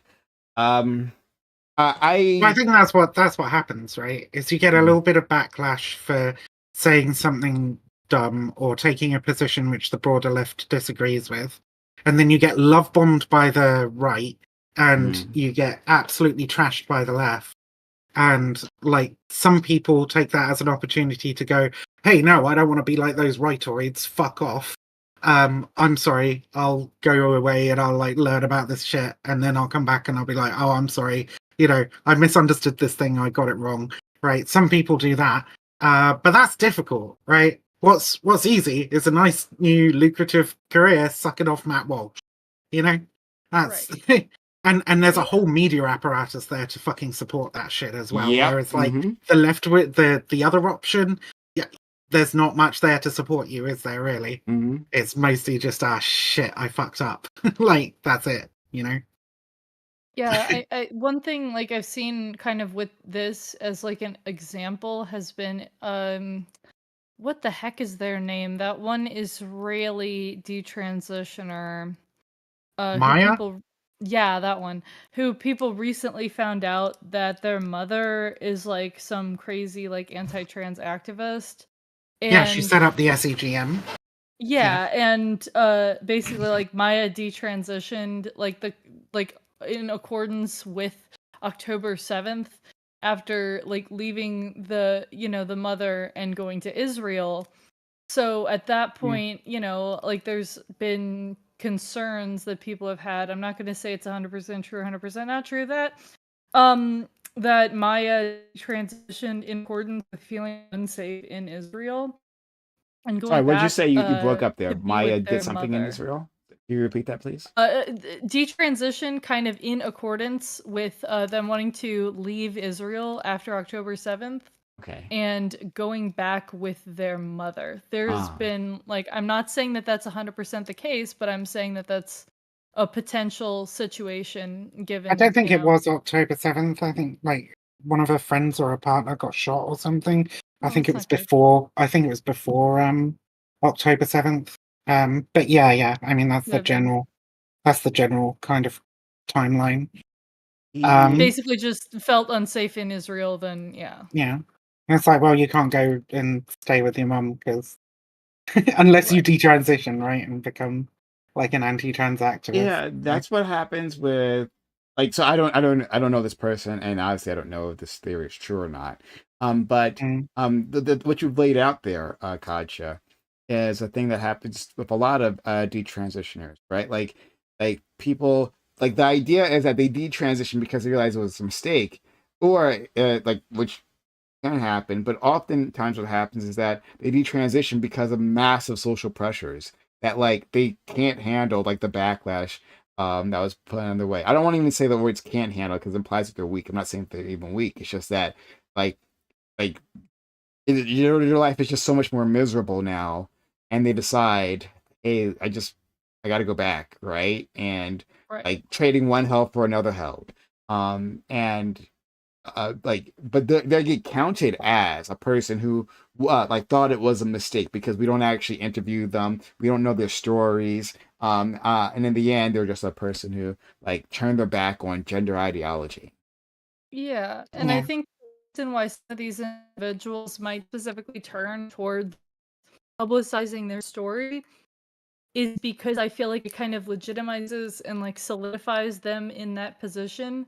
Like if they're in a situation where they like felt like they had to detransition for social reasons, like for, you know, safety or for family or for this, that, and the other, or lack of medical care, um, if they just continue living their life as before, but just they are no longer transitioning, it's understandable that they might not be doing very well mentally, perhaps, you know, experiencing like a lot of dysphoria, perhaps being depressed.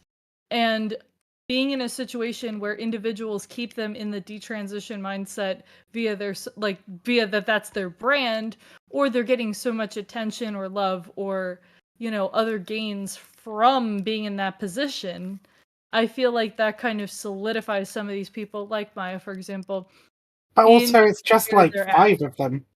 It's just like, Yeah, we're saying so many of these people. It's like, oh, okay, it's like, so many, but the let's ones let's that are be there. let's be Yeah, charitable. A maximum of 10 that are on the circuit, right? I couldn't reel off the that names are the right big now. ones on the circuit. Yeah, Um, yeah, absolutely. the big ones on the circuit's like 3, Plenty, right? plenty of Chloe people Cole try, and I feel, but they don't yeah. necessarily succeed. Um, well, yeah, but also they're not. Maya is too ugly.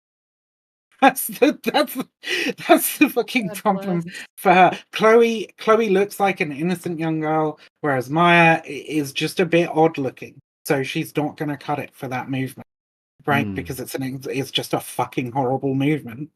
Hmm. Um, so she'll always be this fucking mid tier. She's never gonna get much bigger than she is now.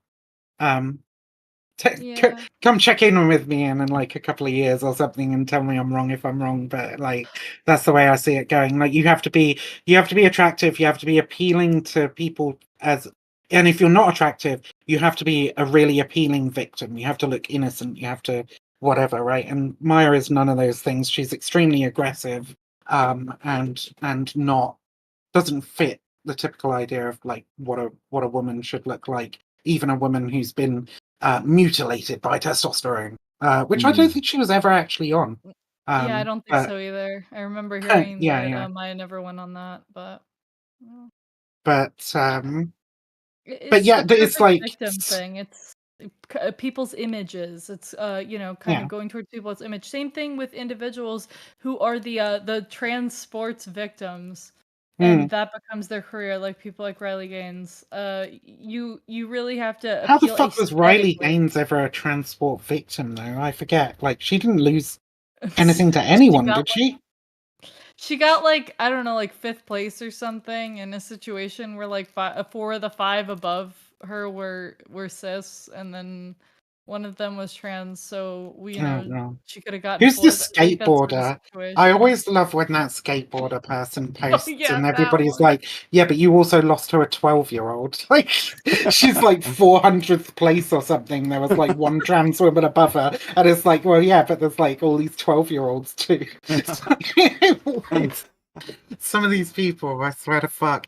But on, Yeah. on the detransitioner point, it's like, there are, there's less than 1% of people detransition.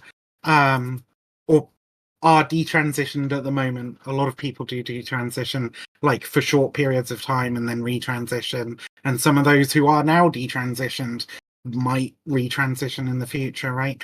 But when asked about the reasons and so on, so it's less than 1% of people are detransitioned. And then less than 1% of trans people, I should say, not 1% of the entire population. That would be a much larger number. And then a tiny minority of those, I forget the exact figures, so I'm not going to quote them off the top of my head, but like, less than 10% of those detransition because they think that the transition itself was like a mistake or not right for them, right? Most of them detransition because of some kind of social pressure, like it's too hard, I couldn't get a job, I was getting too much shit from my family, etc., etc., etc., right? Economic. And yeah, exactly. And so none of these things say that this person was misdiagnosed, right? Like, or say that, like, transition wouldn't be necessarily good for them.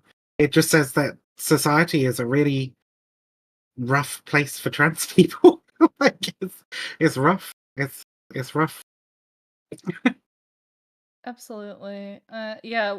Another thing, if you wouldn't mind, I have like a topic that I've like thought about recently that I'd like in relation to this topic. Go ahead.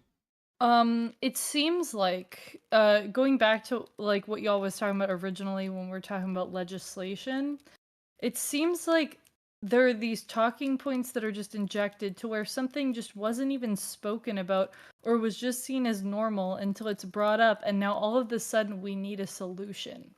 Like obviously back in like the 60s and 70s, back when they were putting like gender markers on passports and IDs for the first place, before that it was just like, I don't know, like look at the person, look at their name, their picture, whatever. And then after that, the idea of not having these things is like unthinkable.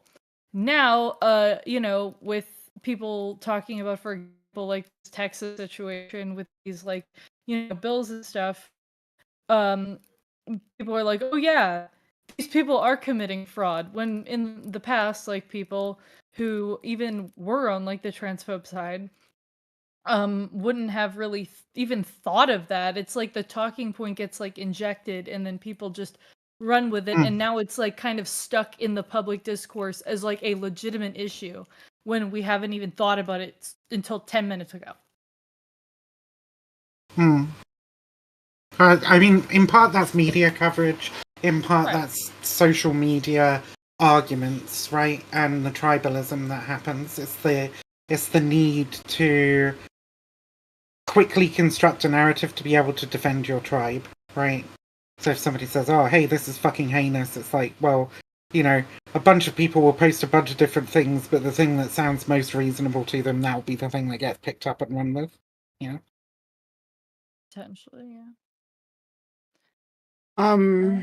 Yeah, so the role of media in constructing these narratives, that relates to something I had said, previously in terms of like like translating like what's happening like to like the general public. You have to understand it's going through the filter, even like for the most honest reporters, going through the filter of their experiences and their knowledge, right? So Yeah. when they're trying to relate to you about, again, we were talking about gender affirming care and how that's a vague umbrella term, but like for many people they assume, like I previously assumed, that simply meant medical transitioning, right? Like there, that introduces a level of confusion, right? And then beyond that, right? So there's like a confusion that's introduced by the reporter and their limited understanding of the subject matter. But then on the other side, there are like the narratives that get picked out, right? Like what is a clickable title, like headline, and a clickable one like deals with like the extreme points that are made within the movement, right? Like the gender Well, ideology, quote unquote, movement. Yeah.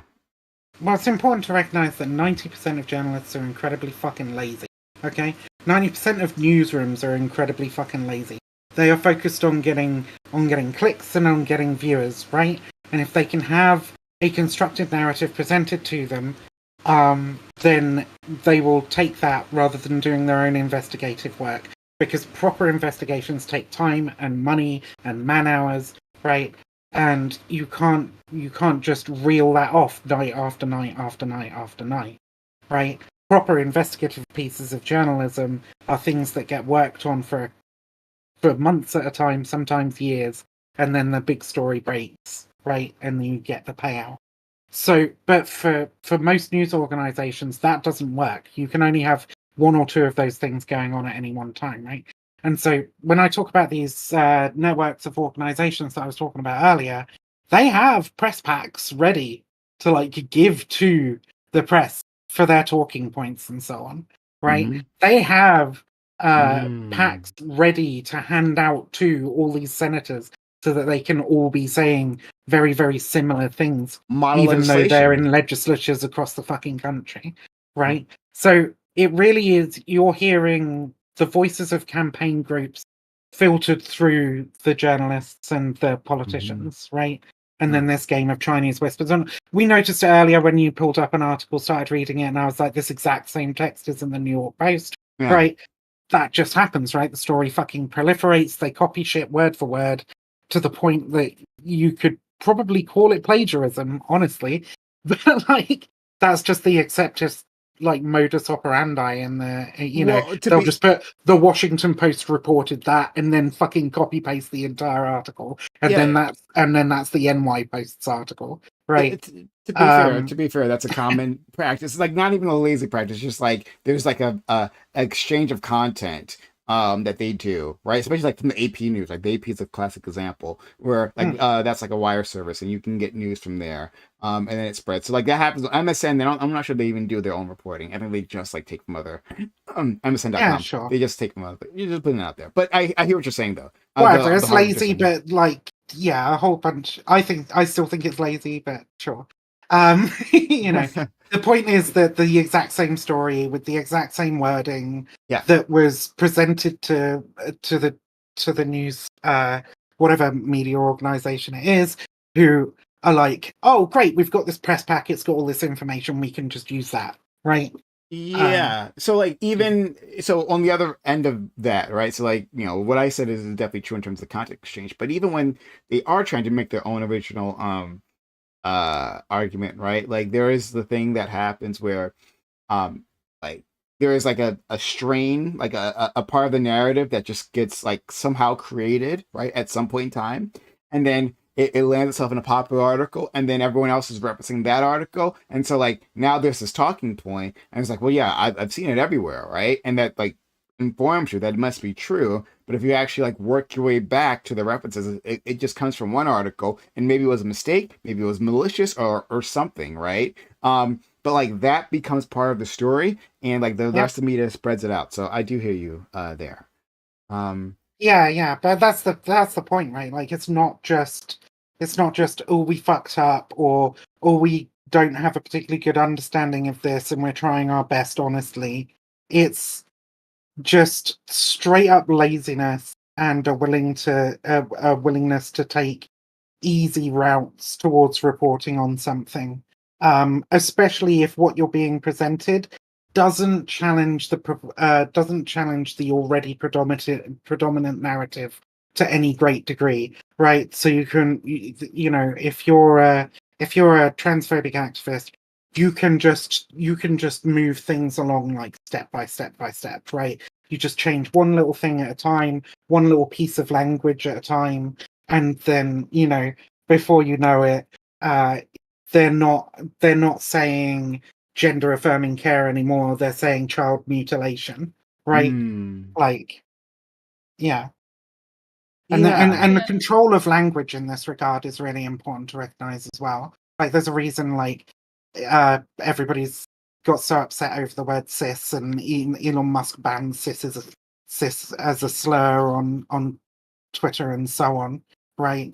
It's forbidding the language that lets you talk about trans people in a clinical way, as in a non-biased fashion, so something like cisgender, right? Or in an affirmative way, right, referring to a trans woman as a woman instead of a biological male or a trans-identified man, right? It's very Orwellian, ironically. It's very much newspeak. Like we're going to invent these new terms that and ban the old terms, and these new terms hold within them implicit messages that only allow you to talk about the subject with our framing and our ideas already inherently injected into the conversation. Right. And I think that's one of the things that the Trump administration has done with these executive orders as well. Like we're talking about like, executive orders and things that have biological males. We're talking about children suffering from gender confusion. And then we hear in polls like questions that are asked like in a lot of these polls that get 80% or whatever the fuck, that are talking about trans people in sports or whatever. I remember arguing with an individual who is like a friend of mine about the whole situation with a poll that had these things and the language in the question, because basically the language in the question was I'm gonna just try to remember exactly what it was. It was, do you think that men who identify as women should be allowed to participate in girls' sports? Yeah, right. And I was like, hold on, that's written like double biased because we're using the word men. We got this men identify as women. We're not saying trans women. We're saying men identify as women. And then we aren't saying women's sports. We're saying girls' sports. Nobody thinks Yeah. grown-ups should be in Yeah. kids' sports. What in the world? And now we're injecting that in. Of course, that got like, a lot of disapproval because the language that we're using is like front loaded to be against one side. Yeah, yeah. No, But and but they're very aware of that. Also, just the erasure of knowledge, right? Like they want their narrative to be the predominant narrative, and so they engage in this manipulation of language. But they also want trans people to be as invisible as possible, right? Which sounds contradictory because they're always talking about it, right? But they don't talk to us. So, like trans voices, like the things that they will cherry pick a few of them to, like, if they find something that they think is particularly mad that a trans woman might say, they might pick that up and use that as another salient exemplar. But they will not like let the broad pro-trans movement have their voice, right? And you get a bit more of that in the United States, but here in the United Kingdom, it is a real struggle. We do not have a single trans journalist. We don't have a single trans member of parliament. At least you have some trans senators and representatives like Zoe Zephyr, right? We have none of that. You will very rarely hear trans people being interviewed in news media programs in the United Kingdom. Every now and again, there might be a little entertainment segment on one channel or another where it's like, oh, look at this trans person, they did a thing, you know. But broadly, our voices are fucking erased. We're not allowed to be heard from in the mainstream at all. So there's no competing narrative as well. You know, everybody says, "Oh, it's such a small portion of the population," or whatever. That's like a huge problem in this because a lot of people don't know a trans person, a lot of people have never heard from a trans person, and the only trans people they see are someone that like Libs of It's on TikTok Libs of picks TikTok, out, yeah. and yeah, exactly, and it's yeah, like I said earlier, it's fucking Orwellian. It's an attempt to deny people information and knowledge about trans people. And the same, I would say, when the Trump administration comes in and starts trying to erase anything referencing trans people from any kind of government institution or document or the fucking national monument for the fight for LGBT rights, etc. Right? Like, just remove the word transgender from everything. Like, Yeah. it's scary. It's fucking genocidal, honestly, but it's Yeah. very scary. That was like one of the things, right? Like so far in this like admin that like when they came in, they're like, okay, we're removing this, that, and the other from research and from grants and from Yeah. things that have not even things for the future for our administration, things that have already been completed and published in the past. I just I'm like, And okay, I feel sick. I'm freaked the yeah, fuck out. We're like going towards they're manifesting, authoritarianism in dude. a way that I don't want to say. They're manifesting. They're like, we don't want trans people to exist, so we're gonna act like they don't already, you know. And that's yeah, it's really fucking scary. Yeah, I hate being all doomer about this. Like there is good stuff happening out there. I mean, you know, there was even recently like some Republican lawmakers that voted against some insane bills.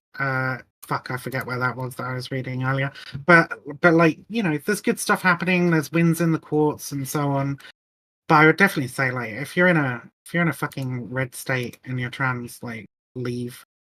Like, I don't know. Yeah. Do I'm in everything you can to get the Florida fuck and out of I there. have I have a good number of people who are here who are trans that I'm friends with. And I'm concerned for them because I'm concerned for their access to, to care. I'm concerned for if they're in university, because for example, like the bathroom policies and the even like people getting questioned because of how they're dressed and stuff here in public buildings is super Mm. super scary, super concerning. And I mean, those who are here are strong. Hope that they are going to be okay, because I know that a lot of people have not already been okay, and in the future there are going to be a lot of people who are not okay. Like, even if people do get to the other side of this, and obviously trans people still exist, they will, no matter what happens ever. So like, but it's super concerning. Yeah, here we go. It was Montana. Bill was defeated by 55 to 44 after 13 Republicans flipped to support Democrats. That was a bill to stop. I just want to make sure I'm getting this one right. I believe it was a drag ban. Was it drag and pride ban? Yeah, it was a drag and pride ban, basically. Jeez. But yeah. So like, there are wins. There's cool stuff happening out there, but it's really scary. And I do think, when they introduce stuff that's just like, okay, being trans is now gender fraud and is punishable by jail time, and that jail time will be in a men's prison, and there is a concerted policy of placing trans women with violent male prisoners in order to have them abused and raped to appease those violent male prisoners so they don't cause problems elsewhere. Like, when you run down the fucking line of what these things mean, this is just, it is genocidal. There is no other word for it. I got shat on a bit for using that word a few years back, but like, I think you have to be a fucking idiot to not see it now, Whereas I was like, okay, this is a reasonable argument. I can see how some people can't see the genocidal intent behind this campaign. I think now we've reached a point where if you don't see that genocidal intent, then you're a moron or you're fucking complicit, honestly. Like, yeah. Yeah, I mean, the individual who said that, well, I don't know which politician it was, but the one who was like, we need to like erase being like, transgenderism from all aspects of public life. That was years ago. Yeah. And those people have gotten, win after win. And like, one thing I feel like a lot of people, like, they don't seem to want to err on the side of like, not going down those roads. And I think some of that is also due to like how people learn about things like persecution and stuff from history. Because when we talk about history, a lot of this is, we're talking about the end result, we're talking about the worst of the worst. With authoritarianism and stuff like that, we're not talking about when these regimes are developing. We're talking about when people are put on a trains. We're talking about when people can't say words in public or else you're getting the wall. We're talking about those sorts of things. We're not talking about when people go, oh, I'm just asking questions. Oh, it's reasonable. We should just restrict these people's movement. Oh, we just need to keep an eye on them. Oh, we just have to make a list. And then, we're 1, 2, 3, 4, 5. And then we're on the path. And people don't go, hey, we're on the path to somewhere that we don't want to end up. They go, oh, we're not there yet. Like, don't get on that path. Don't go there. Yeah, they're like, but that's the thing. You're on the path, and you say to people, "We're on the path," and they're like, "You're overreacting. This isn't that yet," And it's like, well, yeah, it's not that yet until it is that, right? And like, it being on the path to that is also a part of that, right? Like, the Holocaust didn't start when the first Jewish person was gassed, right? The Holocaust started when they decided upon the final solution being killing Jews rather than, like, or even earlier, you could argue, when they decided that they wanted to try and put them in camps or deport them or whatever, right? Like, this. Yeah, even I don't know. earlier with the It's a process. Nuremberg laws, where people had to identify themselves as Jewish, or when people who are Jewish were prevented from owning businesses, and like, that's like, we're on the path back then. It's like, yeah, with people who say, oh, they do this a lot with when people are talking about Trump in general. Okay, when we're talking about attacks against institutions, and people go, hey, whoa, this is kind of fascist. They go, oh, what? So he's literally Hitler? We're the camps. And it's like, so when people say that he's doing things that Hitler did, we're not talking about 1944, 45. We're talking about 1933. We're talking about right when he became You should chancellor. probably do at So least one hold thing that Hitler on. did in 45. At So least one? yeah, Probably, but yeah. like, He should do yeah, at least one thing that Hitler did in 45. I, Paint a I, nice picture of a dog. yeah. yeah. But Sorry. I love I love the point that you're making, Katja. And something I've run into many times before, right? Including Israel Palestine, Right. talking about a genocide. What does that look like? If it doesn't look exactly like World War II, then people are unwilling to say that, right? Like you have to show them trains, you have to show them camps. The camps actually do exist. You have to like show them them being cremated, right, like gassed, for them to associate, because genocide just becomes one thing, even though we have many genocides around the world.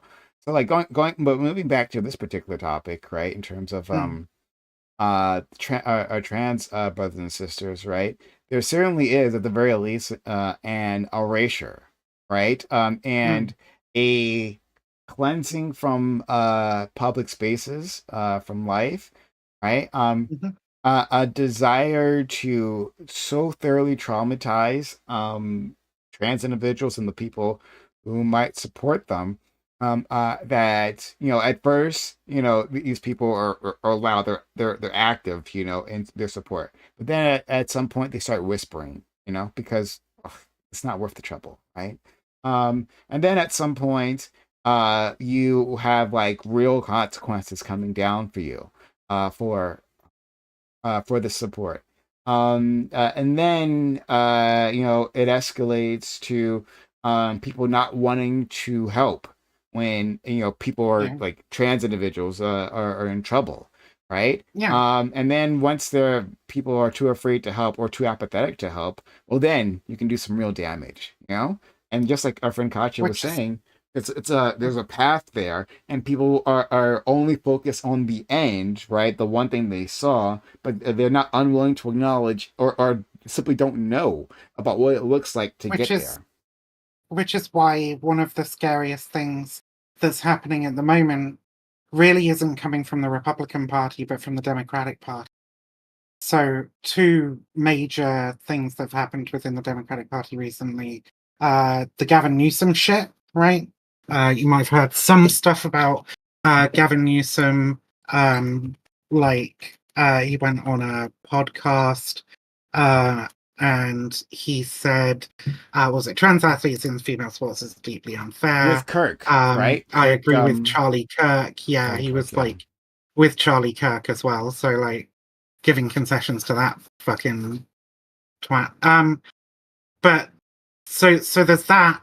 And then there is the Democratic Party conference recently. I might be getting my terminology wrong, but they're basically they decided on a game plan of trying to eject the left, quote unquote, from the party and focus on more centrist kind of politics and issues, right? And less radical ones. And one of those things that they suggested they sacrifice is the fight for trans rights, right? Because they view it as like a losing issue and not really worth their time anyway. And I would say this is a section of the Democratic Party, is not the entire Democratic Party. There are still some people within the Democratic Party who are extremely vociferous defenders of trans people. But it is a worryingly large, right? And I could definitely see the Democratic Party going down that route, especially if they try and adopt the same kind of strategy as Keir Starmer did here in the United Kingdom, with regards to trying to regain power, right? Which is to try and appeal further right to those people who are disenfranchised by just how crazy the right wing has seemed to become. We need to appeal to those people and show them that we also care about the same things as they do. Like over here, it was immigrants, for example. Like, we're going to be really hard on immigrants. We're going to be really hard on people who might be cheating the welfare system. All typically right-wing issues. And I worry about seeing the Democratic Party go in that direction.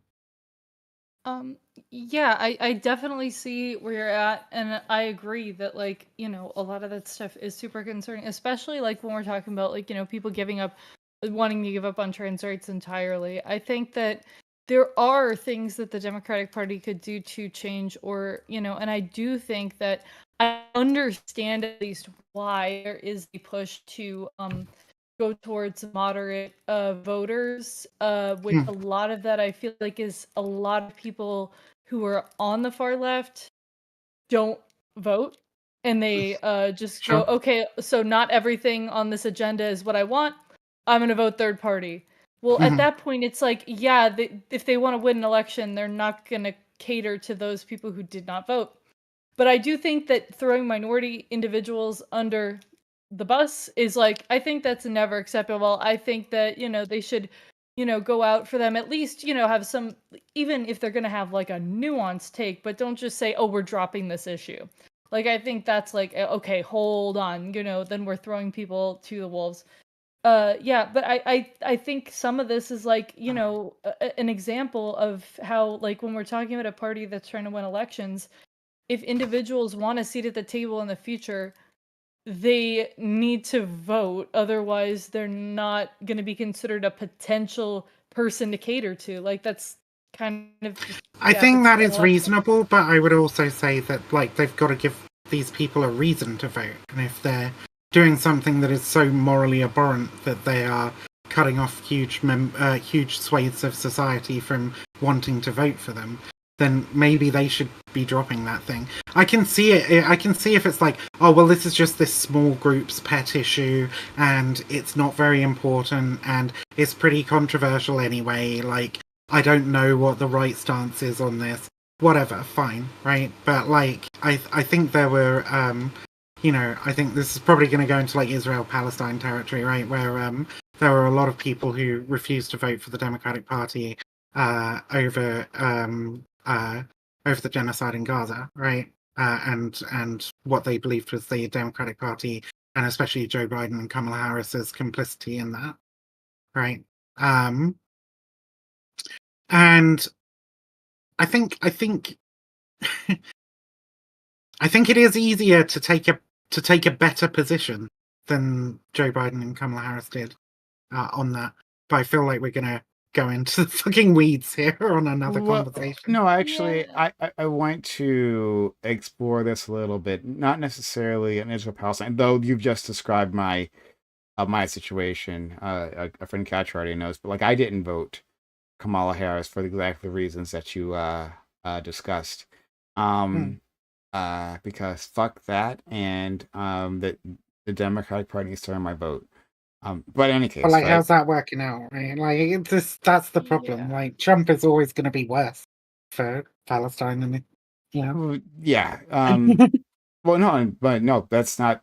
Well, do you hear what I said? Right? Like, my Hmm. vote needs to be earned. It's not about like the Israel Palestine is a symptom of a larger rot within the Democratic Party, a party like that is uninterested in actually being responsive to its constituents. So when you have the vast majority of its constituents against the war, who are who are in favor of a reasonable action as like conditioning aid, right? Very Hmm. reasonable. Not even saying abandoning Israel, just simply conditioning aid, and then that cannot happen whatsoever. And in fact, the party is dismissive and hostile, like actively hostile, willing to use state violence against its own constituents, its supporters, because they are going against the Zionist death machine. Yeah, that's a fucking issue. And so, for that Mhm. reason, no, I'm not going to vote for you, and I won't be shamed into it. And it turns out millions of other people wouldn't be shamed into it either. And so, trying to shun these people, trying to uh, gold them right into voting, guess what? That didn't fucking work. Like I predicted the entire goddamn time. But any which way, Yeah, right? no, of That's not course it what I wouldn't wanted work. Well, to. well, Hold on, pull back. What I wanted to relate that Right. to what was said here about Gavin Newsom, right? Um, in that this is my broader critique of liberals. I have lots of thoughts about liberals, but liberals are not have no loyalty or dedication to liberatory politics, right? In What that, do you mean by that? sure, yeah, Liberatory. no problem. Liberatory politics, like would be movements, policies, organizations, efforts to um, uh, like free some sort of marginalized group from oppression, whether that be from a national government or some sort of system, right? These are like liberatory politics. Like easy example would be um, the civil rights movement, right? While it was actually happening, like that would be liberatory politics in action. Um, at the time, there were many liberals who said, "Hey, you're causing a lot of trouble, right? Why don't you consider slowing down, right? Maybe you're moving too fast." Like I'm supportive generally, right, of your ideas of equal rights, but like this, we're seeing all the trouble, like the protests, right, are turning into riots or whatever in the streets, and we can't have that. And so they end up being a moderating force at first, at least, and then an oppressive force in and of themselves for the demand of silence. We see this with liberals across the decades, across over a century, I think, and how they end up working with conservatives, right? Sometimes hand in hand in terms of the Israel-Palestine situation, to suppress those who are actually doing the hard work. And then after the fact, of course, when the battle's already won and it's no longer divisive, liberals will then say, "Oh, I supported it all along. I mean, I was practically in the streets with you." So like again, relating it back to like a Gavin Newsom, like their loyalty, their allegiance to these movements only goes so far as its usefulness in electoral politics, right? Maintaining And their power. improving their own power. Mm. Exactly that. That's what happens. You see this happen with liberal politicians all the time. It was to their political advantage to be seen with trans individuals, to be seen passing bills or at least proposing bills that were in their favor, to march in some sort of gay pride parade, but the pendulum has swung the other way, If as I of were course it to, always was. But there if was I no were actual. to, Go ahead. Sorry, go ahead. if I were to play devil's advocate for just a second, Okay. however, if I were to try and take their point of view and say that I am, and say that I am an honest progressive within the Democratic Party who still engages in this kind of behavior, I think what they might say to you is that it's all very well and good having liberatory politics and trying to and supporting all of these many different causes. But I am a politician and I have to look out for as many people as I possibly can. And I cannot look out for any of them if I am not elected. I have no power if I am not elected. So I have to make sure that at first I am electable, and then I can do the things that are palatable for the people that it's palatable to do them for. Uh, then Otherwise I cannot do anything for anybody. and I Right? know you're taking the devil's advocate side, but so to respond to that, right? I would say, well, understood, and there is a valid argument there, but how you engage in that in your not course Mm. correction, but like finding the center or whatever, right? There's a term for this. How you engage in that matters, and that can change. So you Yeah. could simply say like de-emphasize the situation. Like, okay, instead I'm going to be focusing on economic policy, right? That has a Yeah. broad effect on everyone, right? That could be your focus, right? That's what Bernie Rather Sanders than does. agreeing with the right on these Rather than agreeing with Which the I right, rather really than act. disagree with. That's a different thing to actually throw people under the bus, right? Like you could say, like, let's say, hey, you're in a town hall and your constituents are there, and they got lots of issues, but someone brings up the trans issue, and how are you going to deal with that? You understand the pendulum has swung, and it's just like not in your favor to do it the way you previously did, right? You can say, hey, I hear you, right? My focus is on economic issues that, like, everyone, bread and butter issues is what we say here in the States, right? Bread and butter Food on the issues table. that affect us all, right? I'm Yeah. supportive of everyone, all my constituents, right? And I'm willing to hear their complaints. So if you want to talk to me later on, I'd love to hear your issues about this, like something like that, right? Off the top of my fucking head. That's the way you do it, rather than saying that you're agreeing. Well, maybe these people are degenerates, right? Maybe Well, things that have sounds gone- really yeah. good. That sounds really good. But I think this speaks to here in the United Kingdom. It's difficult for me, right? Because while I know a lot about US politics, I don't live there, so the lay of the land is unfamiliar to me. You're a limey bastard. Yeah, But- sure. Okay, thank you so much, Yankoid.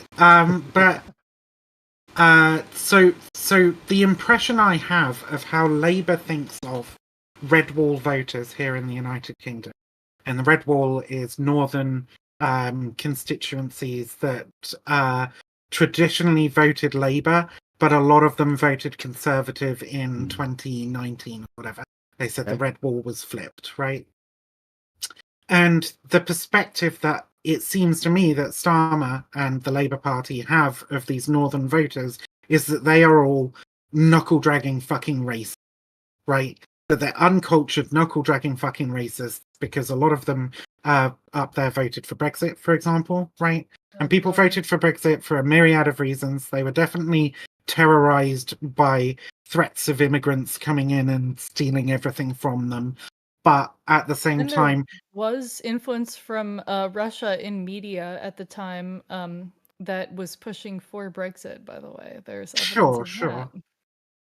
But I guess my question is, so Starmer goes in hard on anti-immigrant policy, right? Mm. And tries to out-conservative the Conservatives in their own game in order to try and attract back who he believes are these knuckle-dragging racists in the north who used to vote for the Labour Party for some reason. I don't know why he thinks they would if they are the people he thinks they are, right? But that don't anymore because we don't care about issues that they care about, right? Do you think that there's any, because the kind of attitude I've heard from like Kamala in some places with the Cheneys, right? If you remember, Yeah, sorry, I not the definitely remember. yeah, and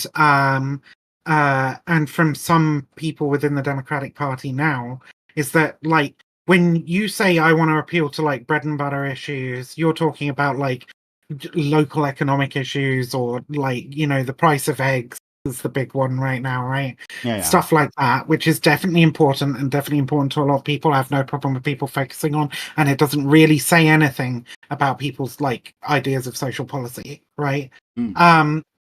But do you think that there is an impetus within the Democratic Party to start appealing further right, because they believe that a lot of the voters in the constituencies which they want to try and reach, particularly I would say like minorities such as the Black and Hispanic communities, the Hispanic community especially, who overwhelmingly voted for Trump in the last election, right? The idea that these people are extremely socially conservative. More than in the past, we'll say. Yeah, more in the past, not overwhelmingly. Sorry, my bad. Yeah, no, but no like worries. I used the wrong wording there, but you understand the sentiment. Do you think that there is an impetus or an idea within the Democratic Party that they need to appeal more to these social conservative ideas because they have an idea of certain demographics being extremely socially conservative? So I can think... say. Sorry, go ahead. Oh, you go first. Yeah, I haven't spoken for a hot minute, but so I think that some of this is also just due to the entire Overton window kind of shifting, because how absolutely Willy Wonka the right has gotten in the past years with Donald Trump. And also among Democrats, I think that there's a problem with analysis as to why these people have gone in this direction. if it's because of a legitimate shift rightward on our actually like policy positions, or if it's just because of anecdotes that right-wing media has blown the fuck up, because right-wing media has had such an advantage in stuff like, you know, like social media, like, you know, algorithms in the last couple of years, that in you know, in support from massive like alternative media groups that we have not seen on the left. On the left, we're seeing more with traditional media, which is a problem because, you know, traditional media tends to be enjoyed more by older people, and Republicans tend to be older than Democrats. So we've got a big gap here. And I think that one of the big problems is just people who are you know, talking about like they're trying to shift like right, or they're thinking that that's like the winning strategy to appeal to people where they are, when what they I think should be like, especially now that we have like 2 years into until midterms, and we have 4 years until another presidential election. Right Mm. now, the Democrats are on the back foot. I think that they should be focusing on why people believe these things and how we can get them to believe something else instead of meeting them where they're at. If it's 10 minutes before an election, got to meet them where they're at. Like, we don't have time. But we have a plenty of time. I don't know I what the heck they're doing. I think, and I know I talked for a while because it was kind of a complex thought to get out, but I think I was trying more to say that. So I don't think that people in the north of England are all knuckle dragging racists. Okay, I don't think that. Uh, you know, people in the north have their problems like fucking anywhere else in the country. And there's a lot of places there where you know there's a lot of there's a lot less money in some of those communities, etc. Right? And so they have certain problems, but I don't think that they are as conservative or as concerned about some of these issues as the Labour Party here thinks they are, right? And is there because what I have seen from the United States and the Hispanic community and people who voted for Trump who are I don't know what the fucking PC terminology is here, but I'm Conservative. sure somebody can correct me if I say anything too egregious. But like the Hispanic community, what I've seen in videos from them, from Trump voters, etc., people going, I didn't think he would do this to us. He didn't say he would do this to us, right? When from my position here on the other side of the Atlantic, it seemed very, very fucking clear to me that he was saying he was going to do this, right? And so, is there a danger that you might be misattributing just how or in what ways socially conservative the like the Hispanic community is, right?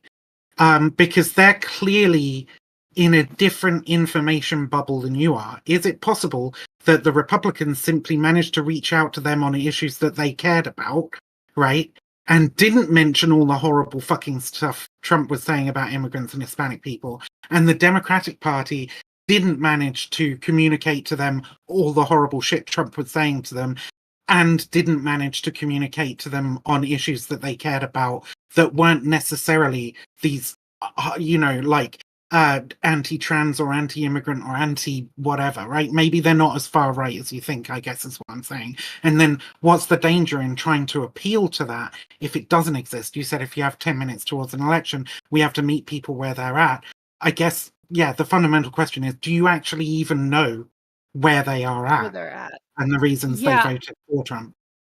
I think that one big thing isn't so much is that they don't, you know, they don't know about like any of the terrible stuff, or the Democrats didn't focus on telling about the bad stuff that Trump said he was going to do. I think the problem is that Trump is what Trump is I've said this before, Trump is a mirror. Trump is what you see in yourself and what you want to believe him to be in a lot of ways. So a lot of the stuff that he says that is crazy, people go, "Oh, that's just rhetoric." He's playing 12, 14, 37 like, you know, D chess right now. This is the art of the deal. Oh, he's trolling. We pull those out all the time. And oh, Democrats are being crazy. Oh, they're being hyperbolic. They're being alarmist. This is what I saw in debates all the time heading towards the election, where people would just go, yeah, Trump talks, he says it like it is. and Democrats are alarmist, he's not actually going to do those things. So yeah, I think a lot of the people who are over there aren't as right wing as as some people think they are. That I think that's true, but I don't think it's as much for Democrats not raising the alarm about the things that Trump himself has said. It's that Trump has this thing around him, basically. But so I agree with some things Bruce said, and I I'm disagree.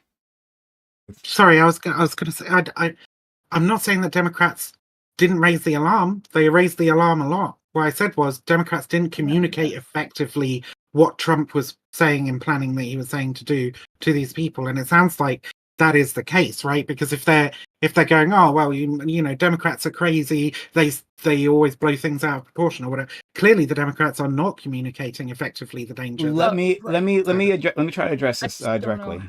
So yeah, let me try to address this directly. So there's multiple things here. So I disagree and agree with some of the things that were said. In terms of one, just like dealing with the Hispanic community in general, I want to at some point I do want to expand this conversation because I think it's a really interesting one. But like let's focus on the Hispanic Latin community. For I mean, I'd love to have some people from that community to have that conversation. Yeah, but here's the thing. But even then, right? Like even within the nomenclature, there becomes an issue. So the Latin community is made up of people from a diverse number of countries, societies, right? Backgrounds, ethnicities that we in the States, right, because we're a very racialized nation, have lumped into a single category.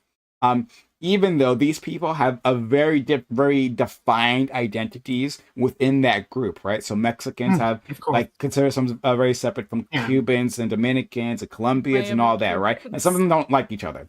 Furthermore, these individuals come from different political histories, right? And their migration flows stem from those histories. So it could be the case that, you know, they like a certain group, let's just say Colombians, right? I don't know, but that has had dealings with socialism in the past, right? And it was like extreme, like repressive government. They escaped it, right? So their migration flow, where a bunch of people escaping socialism, lands here, right? And now they're hearing from these individuals, either themselves or their children who can actually vote, right? That the Democrats are socialists, right? And there is a reaction from them because there's a reaction from them for that, regardless of what the policies actually might be. So there's that, and then of course there's others who have a different relation to those levels of politics, right? So that's an issue when dealing with the Latin community, in that like we lump them all together when they're so diverse. It's actually it hides more than it actually reveals when we use that term. So there's that. Beyond that, more directly tackling what you asked, I think that, well, I know from reporting that there is a Latin sphere of media, right? A Spanish speaking sphere within the United States, right? Whether that be like radio, right, which is very big, still very big, or like through social media, through podcasts and whatnot. In that space, there are a lot of big conservative media outlets that are quite influential. And then beyond that, what you said about Republicans actually like reaching out, yeah, they've actually been doing that, 100%. They've been reaching out, running ads in these places, and going there with like their representatives, and been making their case in a way that Democrats actually have not been doing at all to that level. So like people have been like ringing the alarm on the thing that you've been talking about. Hey, like no one seems to be making the case to these individuals. And so we were surprised at the end when the Latin community, who like, you know, the average Democrat outside of that, would say like, oh yeah, you're going to be brutalized by the Trump administration. So of course you're going to vote for us, right? At least vote on our team, right? they're surprised when they don't, when there hasn't been the level of outreach necessary, right?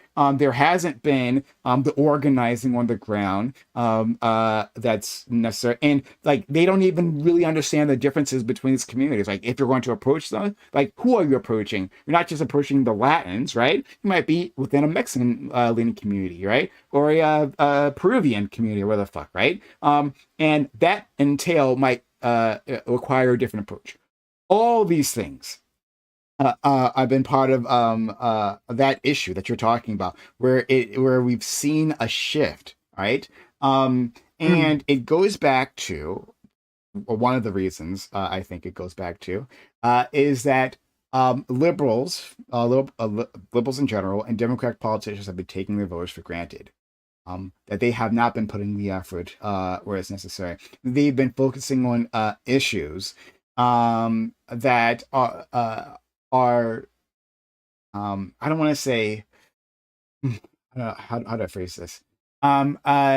They they make assumptions about communities like that. The Yeah. Latin community, all they care about is immigration. Immigration is something they care about. But if you look at all the polling, right, number one is always, like everyone else, economics, right? How are you going to help these voters improve their economic outlook? But they assume again, well, you must care about immigration number one, and for like young women, right? Young women generally in the country, you must care about abortion number one, and they're not actually meeting them where they are. So yeah, that's. Mm. Do you have anything to respond to that? Well, so all of the problems that you've brought up, um, they're all extremely valid points. I'm just struggling to see what's different from before 2024. Um, Like, okay, what causes the shift? What causes the change? I Like, think. the Democratic Party have always been doing the things that you're doing and lumping them all in, blah blah blah. There's always been a wide array of different ethnicities and views and whatever and Yeah, cultures yeah, yeah. within the Hispanic community. What changed? Well, nothing changed in 2020. Sorry, not 2016. They lost. The Latins didn't rescue the Democrats as well, right? That's how Hmm. Trump got elected as well. There was a significant. I don't know what the actual voter breakdown was, but like I know like there was expecting a larger proportion of the Black community to land on the Democrats' side. And it was assumed that with all that Trump said, coming down the golden escalator, saying that Mexico sending rapists and criminals or whatever the fuck, right? That would in itself do the work for them. It didn't do the work for them. It didn't. Because like Trump will reach out to these communities. He has reached out to these communities. He's reached out to the Haitian community. I saw him do that as well, right? Saying, like, talking about these bread and butter issues and how I'll make things better. Now, he doesn't actually have any plans. He's actually quite vague on what he'll do, right? But that's more than enough for some of these communities that just actually never get, like, actually contacted. People don't actually show up at their organizations, but the person who does gets their ear, right? And these organizations act as um there's a term that I always fucking forget about this, but like they're like trusted representatives within the community, right? They're like, Mm. opinion makers for like the wider community. And so the people who like listen to these things, they go out and they tell their friends, well, yeah, I mean, I sat down, Trump came, like he was like very reasonable, personable. Like people are saying that he's like racist, but like he was nice with us and he took pictures of us and everything, right? And he said like, yeah, he's got an economic plan, and maybe we should really consider it. I think maybe people are just like over exaggerating, like So I exactly think that I happens. Democrats need to know how people think a lot more, like how the average person thinks. I think the one thing Democrats like to do is, as far as appealing to the public, they kind of talk too much to individuals who are in their ideal demographic or who are like staffers, when they should like chill out and like look a bit more like psychologically at how individuals in the public that might actually vote for them, actually think. And I think that there are actual like, big problems with that I hope that people are able to solve, because there are people with the right idea who are in the party, and then there are people who have the complete wrong idea. Also, it is getting really late and I'm gonna have to scoot like super soon, okay? yeah. Okay. Um So So are you? yeah, Oh, sorry. No, just if like you have you more to reply to say. what I said, and then I'm gonna skedoodle. That's yeah. Oh no, that's okay.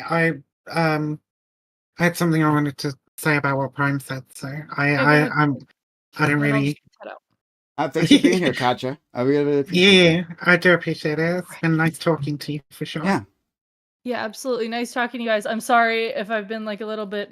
I'm like No, No, really you've you're trying been to. great. great. I miss you, friend. You guys are great too. You know what? I hope at some point, you know, when you do open panels, I can, you know, notice and scoot on because it's been super fun. You guys are awesome. And yep, nighty night. Have a Night good one, night. friend. Sleep well. Oh, bye Yeah. bye. It's just so just 1 second. Just letting everyone know, like, yeah, this is an open panel. We haven't obviously done these in a long time for the long time viewers. If you didn't notice within the title of the stream, it says open panels. So you can join in. You can go to the robot waiting room within the Discord server. And I can drag you in, right? If you are a member, if you are a member of or subscriber to the to Twitch channel, you can just actually hop right in, right? So one exclamation point Discord. Well, that's like I have to spell the word Discord correctly. That's helpful, right? And I think exclamation point connect, was it? Yeah, okay.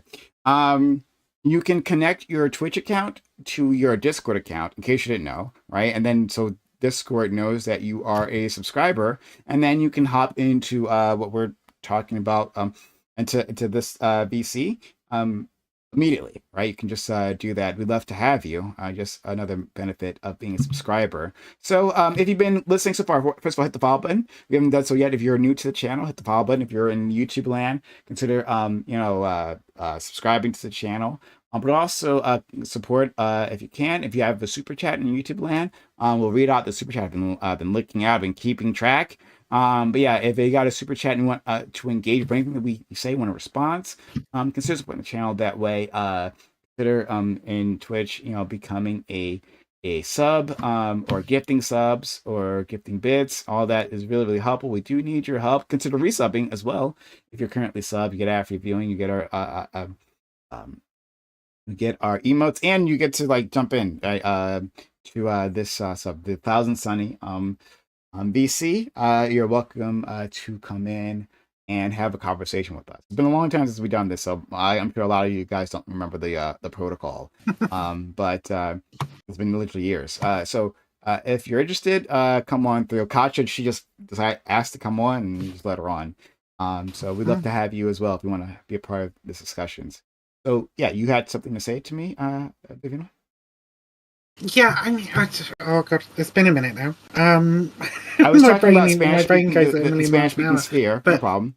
And then there I was was talking. well, there was something you said at the beginning of your last response to me, which was that you basically said, well, Things have been changed. Latin voters didn't save The Democrats. Democrats from Trump in 2016. Yeah. Like, it sounded like you were trying to say that there wasn't like a significant shift or whatever. But there really has been a significant shift since 2016. In 2016, 28% of Hispanic, Latino, whatever voters supported Trump, compared with like a 68%, I think it was. I need to go back to the page I was on now. 66%, sorry, who voted for Hillary Clinton, right, in 2016. And now, 8 years later, you've got now 42% of Hispanic voters and 47% of Hispanic male voters voting for Donald Trump. I would say that that's a pretty significant shift over the course of 2 election cycles. Yeah. So when I said like nothing changes, that like this continues on with a trend, right? So which lends itself to the thing I was saying previously, how Democrats have abandoned the working class and like actually like listening to their voters. So fair enough. There were, in terms of like the voter numbers, like there's you can call this a turning point, but like I just recognize this as a part You of think a there's just long. more people getting sick of the old shit, basically? Yes, but like I feel like basically this has been building. It's like it like one thought would be that something special happened in 2024, right? And that's why this happened. I'm saying we don't actually get to this point Yeah, yeah. without decades of neglect previously. That's like Yeah, so. surely. Yeah. Nothing actually changed here. But like at some point, there's going to be a breaking point, right, where people see the numbers go sharply up. But that's fair, right? It's Yeah. a fair But all of this criticism. kind of supports my my initial conclusion Mhm. that like trying to appeal to Latin voters with further right policies because you believe that because they vote more of them voted for Trump, they must be more socially conservative.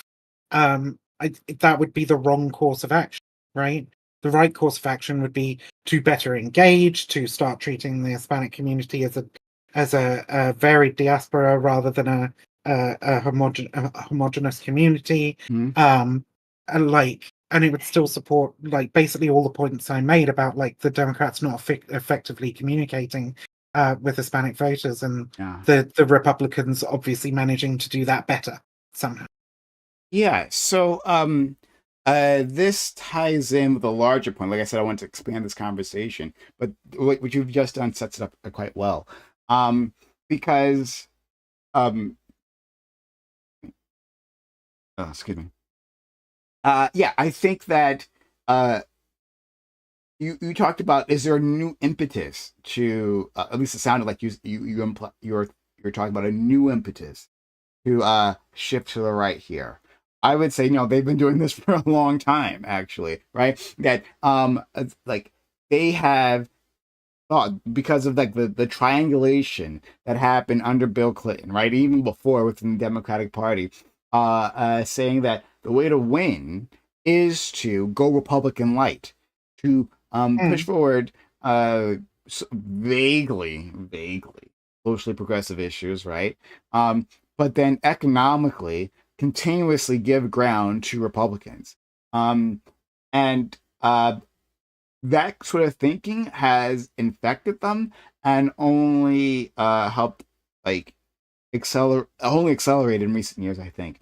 So you had the issue of immigration where Democrats put up no fight, put up barely any fight against immigration reform. In terms of Obama and in terms of Biden, right? They were all aboard the deportation train rather than making any sort of affirmative case for immigration, right? You can still say, of course, that undocumented immigration is a problem because logistically it is. But you could say, well, instead of thinking of our undocumented brothers and sisters as enemies, understand that they are coming here to engage in the American dream, and let's actually facilitate that. You say that undocumented members of the community are a problem, maybe because they work for lower wages. All right, well, let's make them citizens, right?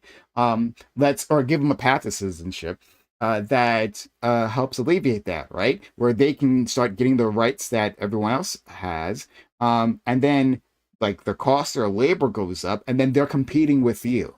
Right? You can make an affirmative case for undocumented for immigration in general, mhm. rather than simply seeing the ground to Republicans and saying, well, of course, we have to double and triple down on border patrol, right? And like, let's shovel another $50 billion to Homeland Security because of this threat, right? And then, pictures of you walking around the actual physical border, because it's important that you actually visit there. You actually stand in front and get the photo op in front of the fucking border to prove, and talking to like a border officer to prove that you're taking this issue seriously. Like it's all like theatrical bullshit. But the Democrats continue on this issue and many others, right? And so Mm. you'll have and relating this to larger discussion of the general populace, right?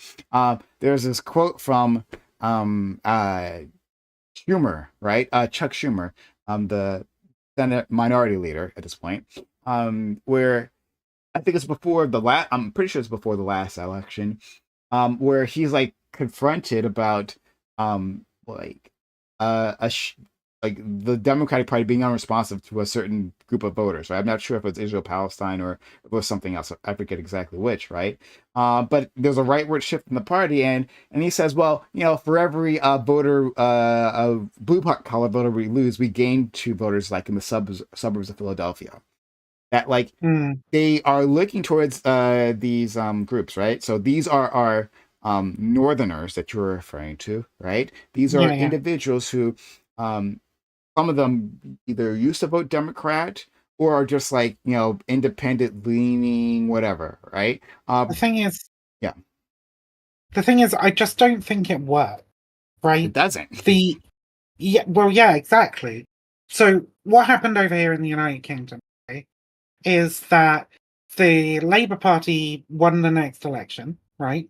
After Starmer took power, purged the left, pushed the party right, reneged on all of his campaign promises, and lied to everybody. Whatever, I'm still salty. But um he took the piece of shit go right wing route and he won the election, but he won the election with one of the lowest vote shares that a winning party has ever had. Mhm. And immediately his approval rating started to tank, right? It was bad. And you saw this with Biden as well, right? Like Biden fucking 22% or something, like not long after he was elected. It went real bad, real fast for Biden too. But really, really bad for and he started recovering it a little bit recently. Mostly because Donald Trump's been saying some fucking horrible shit about the UK. And that's helped Starmer because Starmer's seen as being the amazing Trump handler over here. But yeah, so fuck, what was my point? Yeah, no, so his approval rating tanks, basically, Mhm. right? Like people weren't super excited about Starmer at all.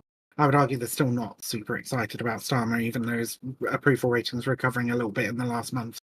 But like, I don't think it wins them the next election. I don't think it keeps them in power. I think the only reason that Labour got into power is because the Conservative Party completely fucking collapsed, right? Like the Murdoch press turned on them. Everybody just thought like they're fucking insane. So the Conservative Party collapses. Labour wins with one of the lowest vote shares in modern history, right? And my prediction, and I got in a big argument with a friend yesterday about that because I think he just thinks I'm too doomer and I don't know what I'm talking about. But my prediction is that they're gonna struggle significantly in the next election.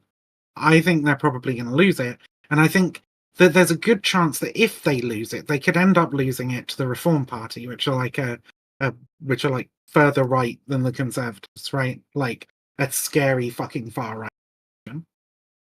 Um, and even if they lose it to the Conservatives or whatever, they're still bad. They're not staying in power, right? And what I worry is that maybe the Democrats win the next election with this kind of strategy because enough people are fed up with Donald Trump's insanity that they lose faith in the Republican Party and vote Democrat, right? Enough of these kind of like right-leaning centrist people that you're talking. Maybe that happens, but that enthusiasm doesn't sustain. And the Democratic Party is already called like, oh, it's the party of socialism. Oh, do you know what I mean? Like Obama's a communist shit, right? Mm-hmm. Like this stuff is deeply ingrained in the American psyche. And there is a degree of tribalism to calling oneself a conservative or thinking of oneself as being on the right. I don't think that support remains if a more appealing option shows up, right? Maybe a new leader of the Republican Party, maybe another party entirely. Who fucking knows? Break the two-party system, right? Anything could happen over the next 4 years. It's going to be insane. But I don't think that it keeps. I don't think it keeps Democrats popular.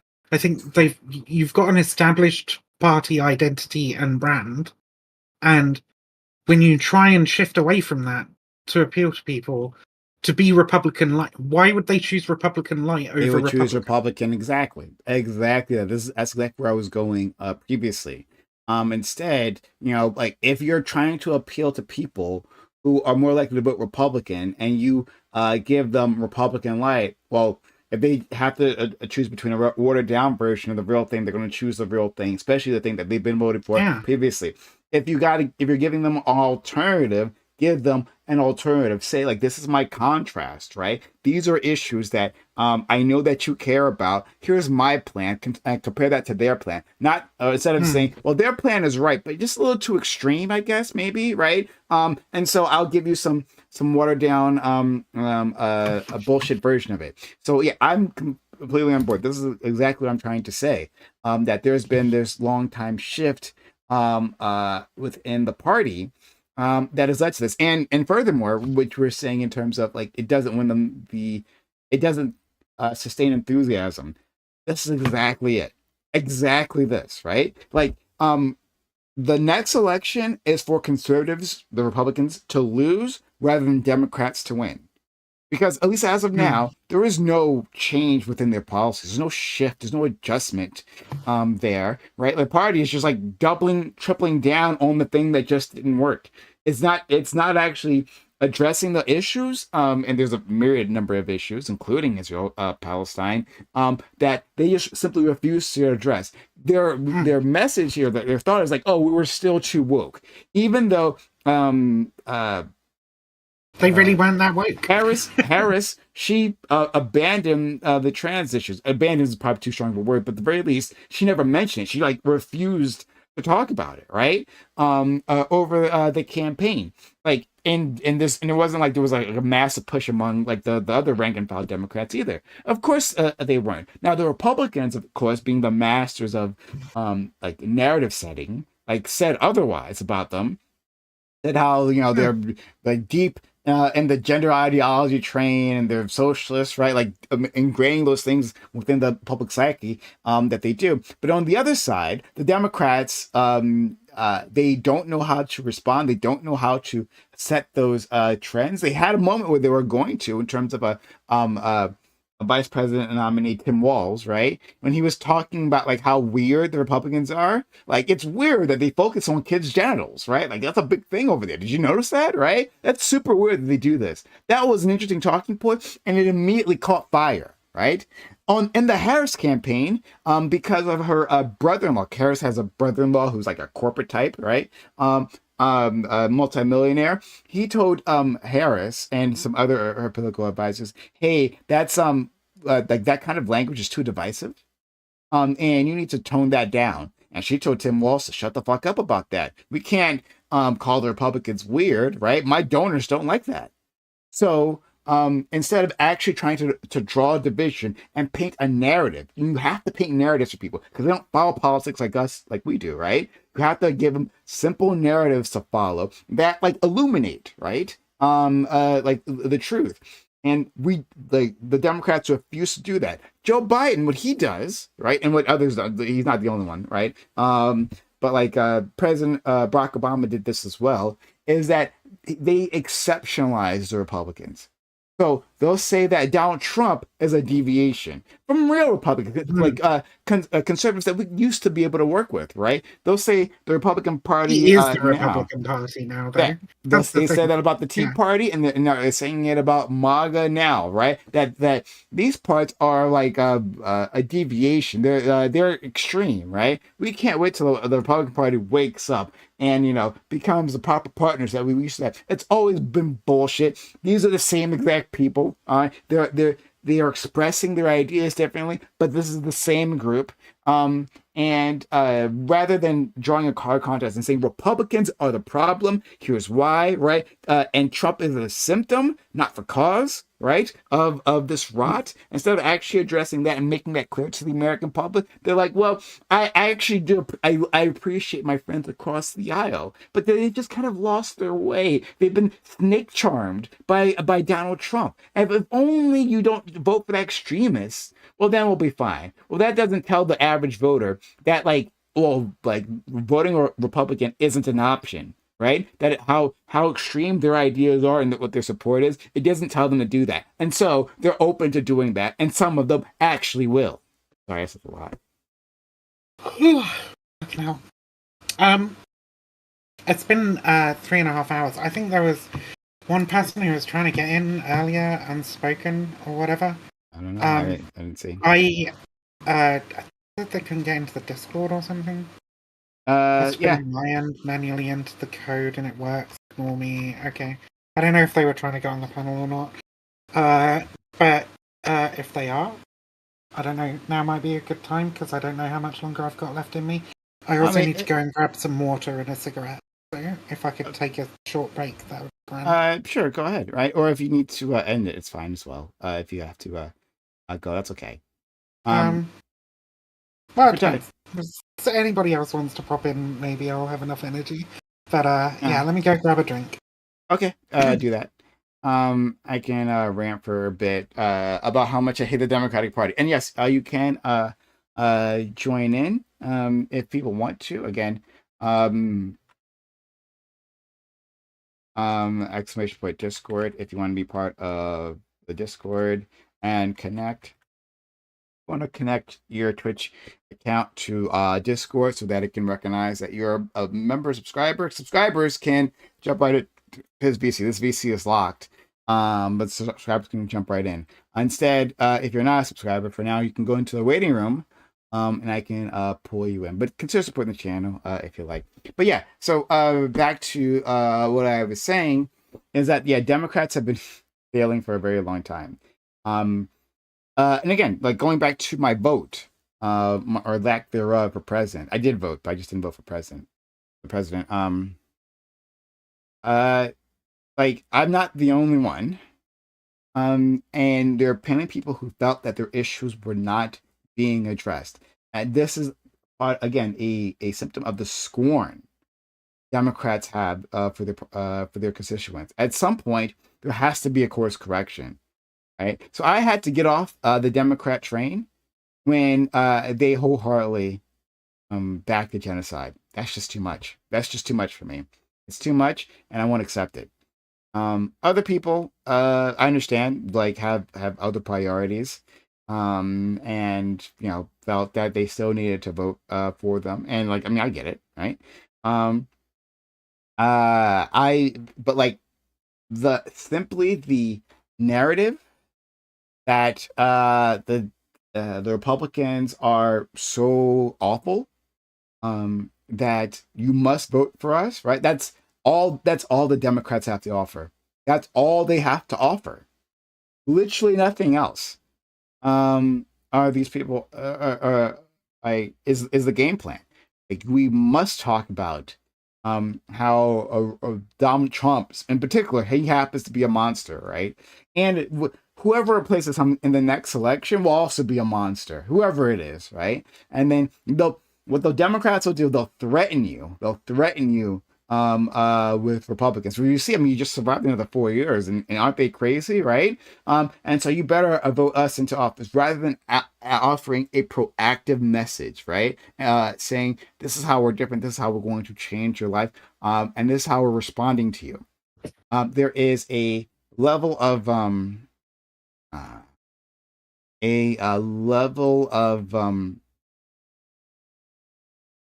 well, scorn is the one I used before, but privilege, entitlement is what I want to go for. Entitlement that says that your vote doesn't need to be earned. That your vote is a given, because who else are you going to vote for? Well, for most people that'll work, right? For most people, if you're out there, if you're voting that last election, and you were left leaning, that you voted Democrat, right? Because you follow that same calculus. Sure, but there's going to be a growing number of people who say no. They know that at some point they break. I think there needs to be a course correction within the Democratic Party. There has to be. There has to be. At some point, guys, if we can accept genocide, if we can accept a Democratic Party that fully and totally embraces genocide abroad, right? If they fully and totally endorse genocide abroad, then like what are our standards? Like we have none. We have no expectations for them. And then when people are brutalized here, right? So they'll cheerlead people being brutalized abroad. At some point, they'll cheerlead people being brutalized here. They will, because it is in the interest of their donors. Their donors were very much pro-Israel, and so the Democrats are very much pro-Israel. And if it's in the favor of those donors to brutalize you, then one day they'll brutalize you. Now they'll be kinder and gentler, right? When what they'll offer you, right, is that the Republicans, they'll shoot you, right? They'll just out and out shoot you. Instead, we're just going to tase you. We're just going to tase you. We're just going to tase you, guys, right? And so the calculus will still be that they're better. I mean, they are kind of like, I don't want to get shot. I'd rather just get tased, right? Like when the police state comes for me, when you are part of that marginalized, you're on the outside, right? Rather than making it an affirmative defense of you, well, no, we're actually going to use the police state against you. 100%, we're going to do that. But we're just going to tase you.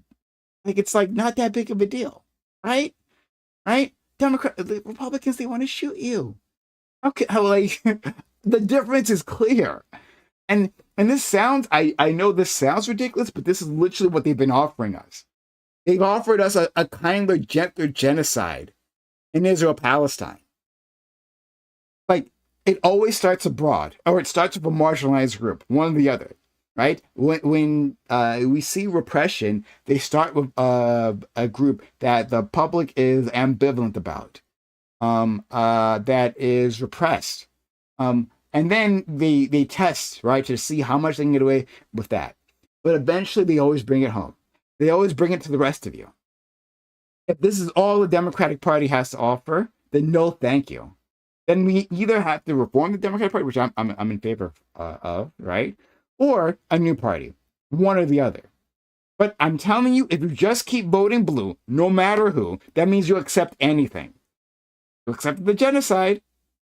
You'll accept others. You'll accept other outrages. And along the way, you'll say, well, we had no choice.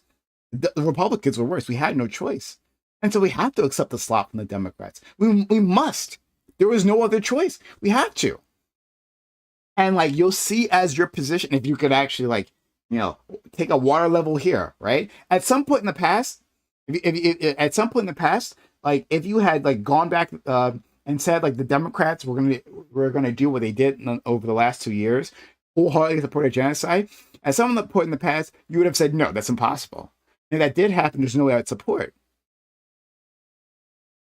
But eventually they got you there, didn't they? Right? They convinced you, and you just had to. You had to vote in favor for the genocide. Kamala Harris promised she was going to continue Biden's policy of supporting the genocide. She didn't say genocide, of course, right? She doesn't want to say that. It's important that the Biden administration didn't want to say that they're genocide supporters. But you understood what was happening. Mass murder on a grand scale. But in any case, right? They got you to support that much when in the past, I'm sure you would have never even considered it. What else? What other emergency will happen in the future the Democrats will convince you to vote for? Right? Like there's emergency. Things have to we have to take extraordinary measures, right? And it's just inevitable. We just have to do it, right? And remember, the Republicans are worse. Are worse. If the choice is genocide or slightly slower genocide, like maybe your only choice is to really take up arms or whatever, right? But there are so many other axes on this, right? I'm not saying the democratic system is perfect, and I completely understand, and I've made the same arguments that you're making currently to other people when I say that I can totally understand why some people wouldn't want to vote for the Democratic Party. I just take a look at like what the Trump regime is doing, and then like, well, objectively, it would be better for everybody, even Israel, Palestine, if the Democrats were in power. That's not the argument, though. That's not the argument. Not the argument that I'm making. No, I know, Like, I know. hold on. When is But when is the lesser of two but the evils not a good enough response, argument? but the response is always, this what you're saying, that like, well, look at the Trump regime, what they're doing. My vote did not have to do with Trump. My vote was about the Democratic Party, about my vote needing to be earned. My vote is not simply given, right? The Democrats do not own my vote, right? They'll assume that just because of my skin color that, like, well, of course, the black community is going to vote for us. Well, in this last election, an increasing number of the black community voted for the Republicans. So obviously, that's not going to work forever. My vote is that, like, hey, my issues need to be addressed. The Democratic Party needs to address these issues. If they're not going to address these issues, then they don't get my approval. They don't get my stamp of approval. It's that simple. It's not about, well, the Republicans are what they're going to do, like, in all, and it's true in every at every part of my issue set, right? My policy set. The Republicans are worse. Understood. Already know. So there's no point in saying that over again. When you say that, when you bring up this lesser two evils, right, it distracts from the actual conversation. The conversation needs to be about the Democrats. What are the Democrats offering? At some point, if they're literally offering you a shit sandwich, right, but then saying the Republicans offer you a double shit sandwich, you got to say, maybe we have to make a change. Maybe we have to demand more. If you never demand more from your politicians, right, then they'll never give you more. At some point, we have to make the demand. I agree with you. I've made this argument before. I'm not saying you're wrong, or because I'm right. I'm not saying you're not wrong. Also, for voting or not voting the way you did, right? I'm saying, and it doesn't matter if I'm right or wrong, because at the same time, right, we're going on in that, because people in the chat, I know, will say, well, Prime, you're wrong for all the reasons that Vivian already said that I already dismissed, but or for other reasons. But in the end, no, but in the end, in actuality, we had a large number of people, and I have the stats for this. I dig up. We have a large number of people who decided to stay home. People who had voted previously who didn't vote this time. So you can try to make the argument to me about how wrong I am, right? And you can try to scold me as much as you want to. Go ahead. Hey, maybe one day you'll convince me. Hold on. One day you'll convince me. It won't actually happen, but maybe, right? Theoretically, it's possible. Maybe you can convince Prime. But you know what? You're not going to convince as millions of people who didn't show up. They're feeling that the Democratic Party abandoned them. I'm trying to tell you what the issue is. This is the problem. Address the problem, or not address the problem, and see the results repeat itself again and again. Again, for the next election, as I said previously, it is for the Republicans to lose. At this point, it's not for the Democrats to win. Yeah, I'm not scolding you. I'm not. I know you're not. I'm not saying you're right or wrong for the way you voted. I think that it's actually a very, very difficult and personal decision as to at what point you say enough is enough and the lesser of two evils is no longer enough of an argument to get my vote, right? I think that's probably a personal decision, and everybody has their own kind of like tolerance level for bullshit. I didn't vote Labour in the last election, right? Similar reasons, different conflicts, but general idea. Like, I'm not just going to keep voting for the lesser of two evils that Labour are going rightwards, and I don't want to reward it, right? So I think that it's valid. The question is, and you can appeal to the Democratic Party and say, hey, what you're doing, just like you just did, right? And say, you're just going to keep losing voters if you keep going down this path. You can say that to them. But then if they keep going down that path, what is your remedy? What can we do as people? For my solution, it is to try and support the Green Party. Thankfully, I live in a parliamentary democracy where there are multiple parties that I can choose to support, and I can hope that the recent surge in Green Party votes continues to rise and they become a substantial political force, right? I can do that. You live in a two-party system where there is no third option. You're going to vote for the fucking Libertarian Party? Come on now, right? Like, so you live in an almost exclusively two-party system. So what do you do you attempt to try and get a whole bunch of people to like go independent? Is that So, sure, is yeah, that the remedy? I'll Is there tell a you. good independent option? I'll tell you, it's a multifaceted approach, right? And it's one that is, I think, unsatisfactory to people because it takes a long time, and it's filled with a lot of disappointments and crushing defeats. But it's just like what the hard work that has to be done for political change. There's a multi-pronged effort, right? Some of these are run in conflict with one another, but some of them don't. So one is to first primary your uh, like vote vote in the primaries for democratic office, right? For the democratic office, vote for the person that represents your issues, right? Like if you feel that you're Hmm. not being represented, do that. Or actually, if you're yourself in that position, actually primary a Democrat.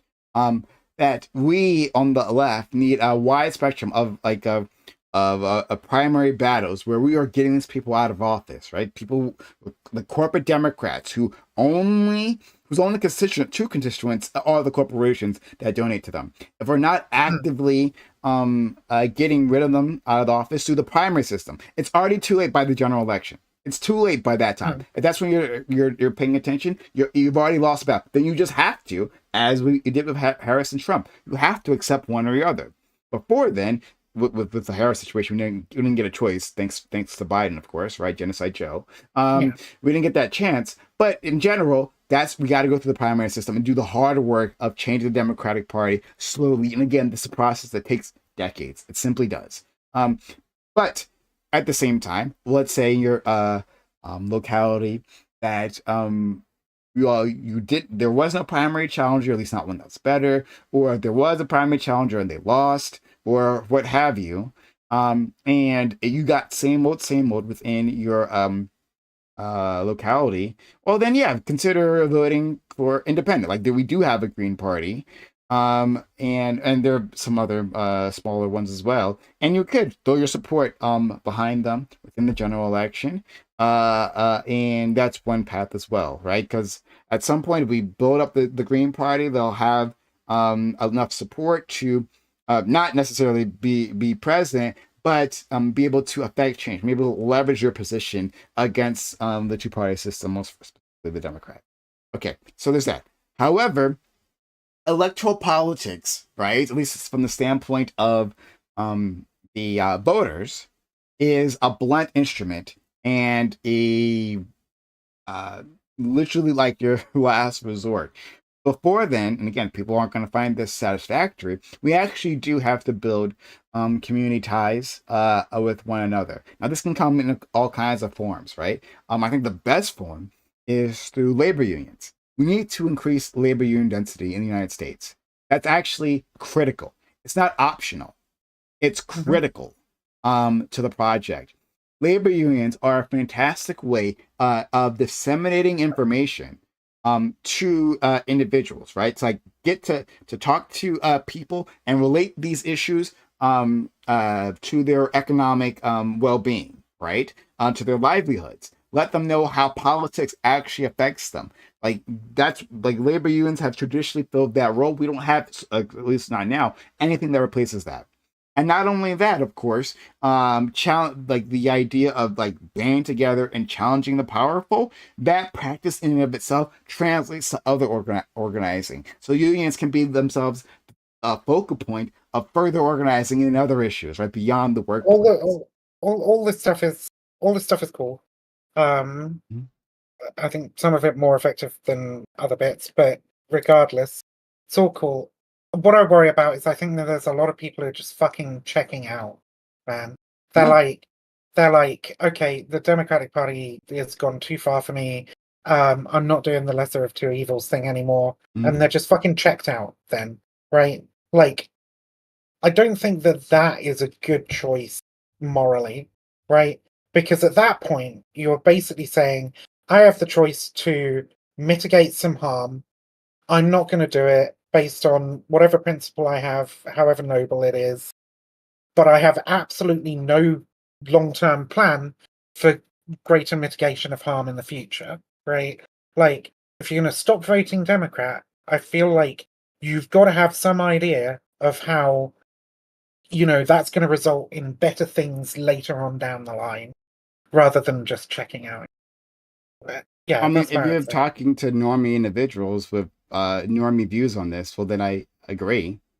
Yeah. But that's not me, right? So I'm like actually giving you a plan. So I mean, I don't know. Like, yeah, normie individuals. I know them. In fact, I have them in my life. I have an individual who's like, they were highly invested into the elections, watch news all the time, right? Like mainstream nonsense, bullshit news. But still, we're like heavily invested. And then there was a loss, and there's a deflation within the Democratic Party, and then now they like literally check out. They don't want to even look at the news anymore, right? They don't want to hear about it. They don't want to talk about it. That's a very normie take on the normal reaction to these things, right? The only way to, I think, re-engage them is to once again give them hope. How do you give them hope? You got to present them with an inspirational, aspirational, and at the same time practical, right? Something that uh, uh, uh, policy position, right? Policy platform. We had that under the Bernie Sanders campaign, right? That was inspiration. People were talking about it. It got people fired up in a way that they hadn't been previously.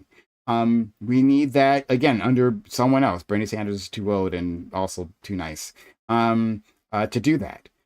So how do we do that? Well, we have to support those candidates. Again, it goes back to what I was just saying, right? If you thought that, well, I really like Bernie Sanders, but like, and then I voted for Joe Biden just because I had to, because of, again, the threat of Trump.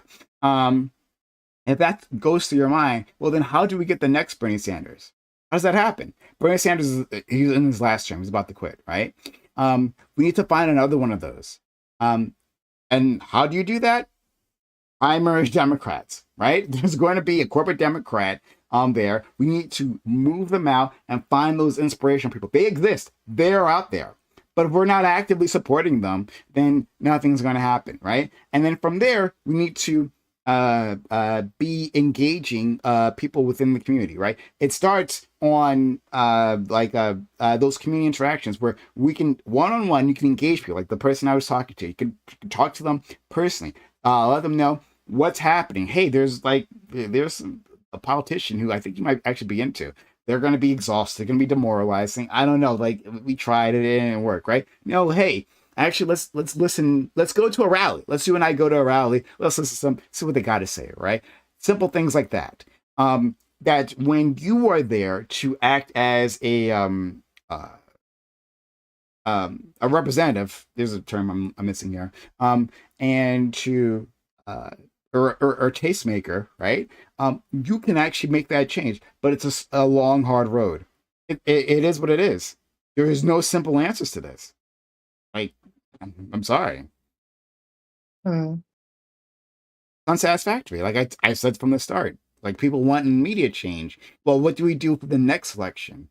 The next election was probably going to, the Democratic Party is going to offer us a corporate Democrat who's not going to um, be any better than Joe Biden. That's what's going to happen, right? And then they might win because of what's happening now with Trump, because Trump is just so awful and collapses the conservatives, just like what our friend Vivian Wolf is talking about in the UK, right? The other party is just so awful that they end up losing.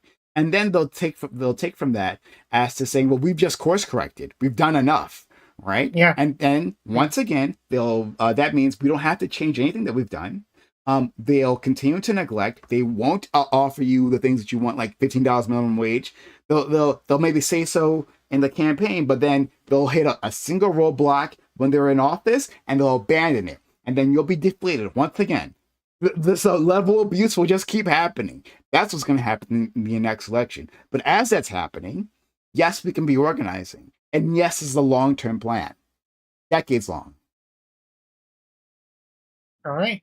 Well,